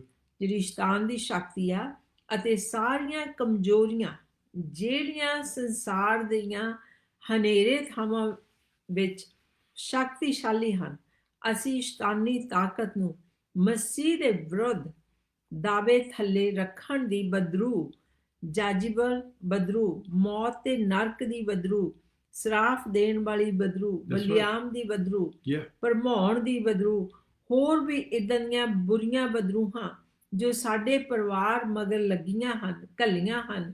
ਅਸੀਂ ਇਹਨਾਂ ਸਾਰੀਆਂ ਸ਼ਕਤੀਆਂ ਨੂੰ ਯਿਸੂ ਮਸੀਹ ਦੇ ਨਾਮ ਵਿੱਚ ਬੰਨ੍ਹਦੇ ਹਾਂ ਅਤੇ ਸਾਡੇ ਵਿਰੁੱਧ ਕੁਝ ਵੀ ਕਰਨ ਤੋਂ ਨਿਕੰਮਾ ਕਰਦੇ ਹਾਂ। ਅਸੀਂ ਉਸ ਹਰੇਕ ਹਨੇਰੇ ਦੀ ਦੁਸ਼ਟ ਆਤਮਾ ਤੋਂ ਪ੍ਰਭੂ ਵੱਲੋਂ ਨਹੀਂ ਆਪਣੇ ਆਪ ਨੂੰ ਆਜ਼ਾਦ ਕਰਦੇ ਹਾਂ। ਜਿਹੜੀਆਂ ਚੀਜ਼ਾਂ ਪ੍ਰਭੂ ਵੱਲੋਂ ਨਹੀਂ ਆ, ਅਸੀਂ ਉਹਨਾਂ ਨੂੰ ਆਪਣੇ ਆਪ ਨੂੰ ਉਹਨਾਂ ਤੋਂ ਆਜ਼ਾਦ ਕਰਦੇ ਹਾਂ। ਅਸੀਂ ਯਿਸੂ ਮਸੀਹ ਦੇ ਨਾਮ ਵਿੱਚ ਤੁਹਾਨੂੰ ਝਿੜਕਦੇ ਹਾਂ, ਹੁਣੇ ਹੀ ਸਾਨੂੰ ਛੱਡ ਕੇ ਨਿਕਲ ਜਾਓ, ਜਦ ਤੋਂ ਅਸੀਂ ਯਿਸੂ ਮਸੀਹ ਦੇ ਲਹੂ ਰਾਹੀਂ ਆਜ਼ਾਦ ਤੇ ਸਾਫ਼ ਕੀਤੇ ਗਏ ਹਾਂ। ਸ਼ੈਤਾਨ ਦੀ ਸਾਡੇ ਵਿੱਚ ਕੋਈ ਜਗ੍ਹਾ ਨਹੀਂ ਹੈ ਅਤੇ ਸਾਡੇ ਤੇ ਕੋਈ ਸ਼ਕਤੀ ਨਹੀਂ ਹੈ। ਯਿਸੂ ਮਸੀਹ ਦੇ ਨਾਮ ਵਿੱਚ ਅਸੀਂ ਹੁਕਮ ਦਿੰਦੇ ਹਾਂ ਕਿ ਇੱਥੋਂ ਨਿਕਲ ਜਾਓ। Amen. ਯਿਸੂ ਮਸੀਹ ਦੇ ਮਸੀਹ ਨਾਮ ਵਿੱਚ ਮੈਂ ਹੁਣ ਤੁਹਾਨੂੰ ਝਿੜਕਦੀ ਹਾਂ ਕਿ ਮੈਨੂੰ, ਮੇਰੀ ਪਤਨੀ, ਮੈਨੂੰ, ਮੇਰੇ ਪਤੀ ਨੂੰ, ਮੇਰੇ ਚਰਚ ਨੂੰ, ਮੇਰੇ ਪਾਸਟਰ ਜੀ ਨੂੰ, ਮੇਰੇ ਪਰਿਵਾਰ ਨੂੰ, ਭਰਾ ਭੈਣਾਂ ਨੂੰ, Amen. ਮੇਰੇ ਸਾਰੇ ਬੱਚਿਆਂ ਨੂੰ That's ਤੇ right. ਗਾਹਾਂ ਗ੍ਰੈਂਡ ਚਿਲਡਰਨ ਨੂੰ ਤੇ ਬੱਚਿਆਂ ਦੇ ਬੱਚੇ, ਹਰੇਕ ਸ਼ੈਤਾਨੀ ਸਰਾਫ, ਪੀੜ੍ਹੀਆਂ ਦੇ ਸਰਾਫ, ਧਾਗੇ ਤਵੀਤ, ਬੁਰਾ ਬੋਲਣ ਤੋਂ ਡਰਨਾ, ਦੂਜਿਆਂ ਨੂੰ ਬੰਨਣਾ, ਦੁਸ਼ਟ ਆਤਮਾ ਦਾ ਬੋਝ, ਚੇਲੇ ਚੜਾਵੇ, ਪੁੱਛਾਂ ਪਵਾਉਣ ਵਾਲੀਆਂ ਤੋਂ ਇਦਾਂ ਦਾ ਕੁਝ ਵੀ ਮੇਰੇ ਪਰਿਵਾਰ ਉੱਤੇ ਪਾਇਆ ਗਿਆ ਹੈ ਜਾਂ ਕਿਸੇ ਵੀ ਇਨਸਾਨ ਤੋਂ ਜਾਂ ਕਿਸੇ ਬੁਰੀ ਉਪਾਸਨਾ ਵਾਲੀ ਜਗ੍ਹਾ ਤੋਂ ਹੈ, ਮੈਨੂੰ ਤੇ ਮੇਰੇ ਪਰਿਵਾਰ ਨੂੰ ਹੁਣੇ ਛੱਡ ਕੇ ਤੂੰ ਇੱਥੋਂ ਨਿਕਲ ਜਾ। ਯਿਸੂ ਮਸੀਹ ਦੇ ਮਸੀਹ ਨਾਮ ਵਿੱਚ ਅਸੀਂ ਸ਼ੈਤਾਨੀ ਤਾਕਤ ਤੇ ਦੁਸ਼ਟ ਆਤਮਾ ਦੇ Amen. ਗਰੁੱਪ ਨੂੰ ਹੁਕਮ ਦਿੰਦੇ ਹਾਂ। ਅਸੀਂ ਜਾਣਦੇ ਹਾਂ ਕਿ ਤੁਸੀਂ ਮੈਨੂੰ ਅਤੇ ਮੇਰੇ ਪਰਿਵਾਰ ਨੂੰ ਸਤਾਉਣ ਤੇ ਸ਼ਰਮਿੰਦਾ ਕਰਨ ਅਤੇ ਸਾਨੂੰ ਦਾਗ ਲਾਉਣ ਤੇ ਥੱਲੇ ਸੁੱਟਣ ਦੀ ਕੋਸ਼ਿਸ਼ ਕਰਦੇ ਹੋ। ਅਸੀਂ ਤੁਹਾਡੇ ਇਰਾਦਿਆਂ ਤੇ ਸ਼ੈਤਾਨੀਆਂ ਨੂੰ ਜਾਣਦੇ ਹਾਂ। ਹੁਣ ਅਸੀਂ ਯਿਸੂ ਮਸੀਹ ਦੇ ਮਸੀਹ ਨਾਮ ਵਿੱਚ ਤੁਹਾਨੂੰ ਹੁਕਮ ਦਿੰਦੇ ਹਾਂ ਤੇ ਤੁਹਾਡੇ ਕੰਮਾਂ ਨੂੰ ਬੰਦ ਕਰਦੇ ਹਾਂ ਅਤੇ ਤੇਰੀਆਂ ਪ੍ਰਾਰਥਨਾਵਾਂ, ਇੱਛਾਵਾਂ ਜੋ ਸਾਡੇ ਪਰਿਵਾਰ ਦੇ ਵਿਰੁੱਧ ਹਨ, ਅਸੀਂ ਉਹਨਾਂ ਨੂੰ ਉੱਥੇ ਭੇਜਦੇ ਹਾਂ ਜਿਹੜੀ ਜਗ੍ਹਾ ਉਹਨਾਂ ਲਈ ਬਣਾਈ ਗਈ ਹੈ। ਇਸ ਸਮੇਂ ਅਸੀਂ ਤੁਹਾਨੂੰ ਝਿੜਕਦੇ ਹਾਂ, Yep. ਇੱਥੋਂ ਨਿਕਲ ਜਾਓ, ਤੁਸੀਂ ਹਾਰ ਚੁੱਕੇ ਹੋ। ਯਿਸੂ ਮਸੀਹ ਦੇ ਨਾਮ ਵਿੱਚ ਅਸੀਂ ਹੁਕਮ ਦਿੰਦੇ ਹਾਂ, ਜਿਹੜੇ ਵੀ ਮੂੰਹ ਸਾਡੇ ਵਿਰੁੱਧ ਝੂਠ ਬੋਲਦੇ ਤੇ ਚੁਗਲੀਆਂ ਕਰਦੇ ਹਨ, ਉਹਨਾਂ ਨੂੰ ਝਟਕਦੇ ਤੇ ਬੰਦ ਕਰਦੇ ਹਾਂ, ਅਤੇ ਬਾਕੀ ਸਾਰਿਆਂ ਨੂੰ ਜੋ ਤੁਹਾਡੇ ਨਾਲ ਹਨ, ਯਿਸੂ ਮਸੀਹ ਦੇ ਨਾਮ ਵਿੱਚ। Amen. Praise the Lord. Amen. Praise the Lord. Thank you. ਤੁਹਾਡੇ ਤੁਸੀਂ ਹੁਣ ਆਜ਼ਾਦ ਹੋ ਗਏ, ਬਹੁਤਿਆਂ ਨੇ ਆਜ਼ਾਦੀ ਪਾ ਲਈ ਇਸ ਵੇਲੇ, ਕੋਈ ਚੀਜ਼ ਤੁਹਾਨੂੰ ਛੱਡ ਕੇ ਚਲ ਗਈ ਹੈ, ਅਤੇ ਤੁਸੀਂ ਹੁਣ ਆਪਣੇ ਆਪ ਨੂੰ ਕਾਇਮ ਰੱਖਣਾ, ਬਚਨ ਦੇ ਵਿੱਚ ਰਹਿਣਾ, ਪ੍ਰੇ ਕਰਦੇ ਰਹਿਣਾ, ਅਤੇ ਚਰਚ ਨੂੰ ਜਾਂਦੇ ਰਹਿਣਾ। ਆਮੇਨ। ਜਿਹੜੀ ਵੀ ਚਰਚ ਨੂੰ ਤੁਸੀਂ ਜਾਂਦੇ ਆ ਮਿਸ ਨਹੀਂ ਕਰਨੀ ਹੈਗੀ, ਅਤੇ ਪ੍ਰਭੂ ਦੇ ਨਾਲ ਨਾਲ ਚੱਲਦੇ ਰਹਿਣਾ। Praise the Lord. ਓਕੇ ਜੀ। ਅਤੇ ਸੁਰਿੰਦਰ ਦੱਸੂਗੀ ਮੀਟਿੰਗ ਦੇ ਬਾਰੇ, ਅਤੇ ਆਪਣਾ ਟਾਈਮ ਲੰਘ ਗਿਆ ਹੈ, ਅਤੇ ਇਸ ਸਬਜੈਕਟ ਉੱਤੇ ਮੈਂ ਜ਼ਿਆਦਾ ਟਾਈਮ ਸਪੈਂਡ ਕਰਨਾ ਚਾਹੁੰਦਾ ਸੀ, ਪਰ ਕਰ ਨਹੀਂ ਸਕੇ ਹੈਗੇ, ਆਪਾਂ ਫਿਰ ਕਹਾਂ ਕਿਤੇ ਕਰਾਂਗੇ, ਪਰ ਇੰਨਾ ਕੁ ਹੋ ਗਿਆ ਵੀ ਤੁਸੀਂ ਤੁਹਾਨੂੰ ਪਤਾ ਵੀ ਤੁਸੀਂ ਆਜ਼ਾਦ ਕਿੱਦਾਂ ਹੋਣਾ। ਆਮੇਨ। ਆਮੇਨ। ਹਾਂਜੀ, ਆਪਾਂ ਪ੍ਰਭੂ ਦਾ ਧੰਨਵਾਦ ਕਰਦੇ ਹਾਂ ਕਿ ਯਿਸੂ ਮਸੀਹ ਆਏ ਇਸ ਕੰਮ ਲਈ ਸੀ ਕਿ ਉਹ ਜਿਹੜੇ ਪਾਪੀ ਨੇ ਸਾਡੇ ਲਈ ਪਲਾਨ ਬਣਾਏ ਸੀ, ਬੈਰੀ ਨੇ, ਸਾਡੇ ਜਾਣੇ 'ਚ ਜਾਂ ਅਣਜਾਣੇ ਦੇ ਵਿੱਚ, ਕਈ ਵਾਰੀ ਅਸੀਂ ਗਲਤੀਆਂ ਜਾਣ ਕੇ ਕਰਦੇ ਤੇ ਕਈ ਵਾਰੀ ਅਣਜਾਣੇ 'ਚ ਹੋ ਜਾਂਦੀਆਂ, ਉਹਨਾਂ ਤੋਂ ਛੁਟਕਾਰਾ ਦੇਣ ਨੂੰ ਯਿਸੂ ਮਸੀਹ ਜੀ ਇਸ ਦੁਨੀਆ ਵਿੱਚ ਆਏ, ਤੇ ਜਿੰਨੇ ਵੀ ਉਹਨੂੰ ਕਬੂਲ ਕਰਦੇ ਆ ਤੇ ਉਹ ਉਹਨਾਂ ਦੇ ਨਾਲ ਰਹਿੰਦਾ ਹੈ ਤੇ ਉਹਨਾਂ ਨੂੰ ਬਲੈਸ ਕਰਦਾ ਹੈ। ਆਮੇਨ। ਸੋ ਪ੍ਰਾਰਥਨਾ ਇਹ ਆ ਕਿ ਤੁਸੀਂ ਆਪਣੇ ਆਪ ਦੇ ਵਿੱਚ ਨਹੀਂ ਕੁਛ ਕਰ ਸਕਦੇ, ਪਰ ਯਿਸੂ ਮਸੀਹ ਦੇ ਨਾਲ ਰਹਿ ਕੇ ਆਪਾਂ ਫਤਿਹ ਵਾਲਾ ਜੀਵਨ ਰਹਿ ਸਕਦੇ ਹਾਂ। ਆਮੇਨ। ਸੋ ਅੱਜ ਜਿੱਦਾਂ ਮੈਨੂੰ ਦਿਸਿਆ ਸੀਗਾ, ਤਾਂ ਮੈਂ ਭਰੋਸਾ ਰੱਖਦੀ ਹਾਂ ਤੁਸੀਂ ਜ਼ਰੂਰ ਆਜ਼ਾਦ ਹੋਏ ਆ, ਤੇ ਪ੍ਰਭੂ ਦੇ ਵਚਨਾਂ ਦੇ ਵਿੱਚ ਲੱਗੇ ਰਹਿਣਾ, ਤਾਂ ਕਿ ਵੈਰੀ ਦੀ ਕੋਈ ਵੀ ਤਾਕਤ ਤੁਹਾਨੂੰ ਮੁੜ ਕੇ ਡਰਾ ਨਾ ਸਕੇ। Praise the lord. ਤੇ ਆਪਾਂ ਆਉਣ ਵਾਲੇ ਟਾਈਮ ਦੇ ਵਿੱਚ ਜਿੱਦਾਂ ਆਪਾਂ ਕਹਿੰਦੇ ਹੁੰਦੇ ਆ ਕਿ ਫੇਰ ਸੰਡੇ ਨੂੰ 3:30 ਵਜੇ ਤੇ ਫਰਾਈਡੇ ਨੂੰ 3:30 ਵਜੇ ਫੇਰ ਮਿਲਾਂਗੇ, ਜੇ ਯਿਸੂ ਮਸੀਹ ਜੀ ਨਾ ਆਏ। ਆਮੇਨ। ਜੇ ਯਿਸੂ ਮਸੀਹ ਜੀ ਆ ਗਏ, ਕਰਕੇ ਦੂਜਾ ਟਾਈਮ ਆਉਣ ਵਾਲਾ ਹੀ ਆ, ਜੇ ਆ ਗਏ ਤਾਂ ਫਿਰ ਆਪਾਂ ਉਹਨਾਂ ਨੂੰ ਸਵਰਗਾਂ ਦੇ ਵਿੱਚ, ਤੁਹਾਨੂੰ ਵੀ ਤੇ ਉਹਨਾਂ ਨੂੰ ਵੀ, ਆਪਾਂ ਇਕੱਠੇ ਹੀ ਉਹਨਾਂ ਦੇ ਨਾਲ ਜਾਵਾਂਗੇ ਤੇ ਮਿਲਾਂਗੇ। ਉਦੋਂ ਤੱਕ ਆਪਾਂ ਆਪਣੀ ਤਿਆਰੀ ਰੱਖਣੀ ਹੈ, ਹਮੇਸ਼ਾ ਹੀ ਆਪਣਾ ਸੂਟਕੇਸ ਰੈਡੀ ਰੱਖਣਾ ਹੈ ਤੇ ਤਿਆਰ ਰਹਿਣਾ ਹੈ। ਸੂਟਕੇਸ ਕਿਹੜਾ? ਸਾਡਾ ਦਿਲ। ਆਮੇਨ। ਤੇ ਉਦੋਂ ਤੱਕ ਲਈ ਤੁਸੀਂ ਬਲੈਸਡ ਹੋਵੋ, ਤੇ ਉਸ ਬਲੈਸਿੰਗ ਦੇ ਨਾਲ ਤੁਸੀਂ ਦੂਜਿਆਂ ਨੂੰ ਵੀ ਬਲੈਸ ਕਰੋ। ਆਮੇਨ। ਜੈ ਮਸੀਹ ਦੀ। ਜੈ ਮਸੀਹ ਦੀ। Bless you. Praise the lord.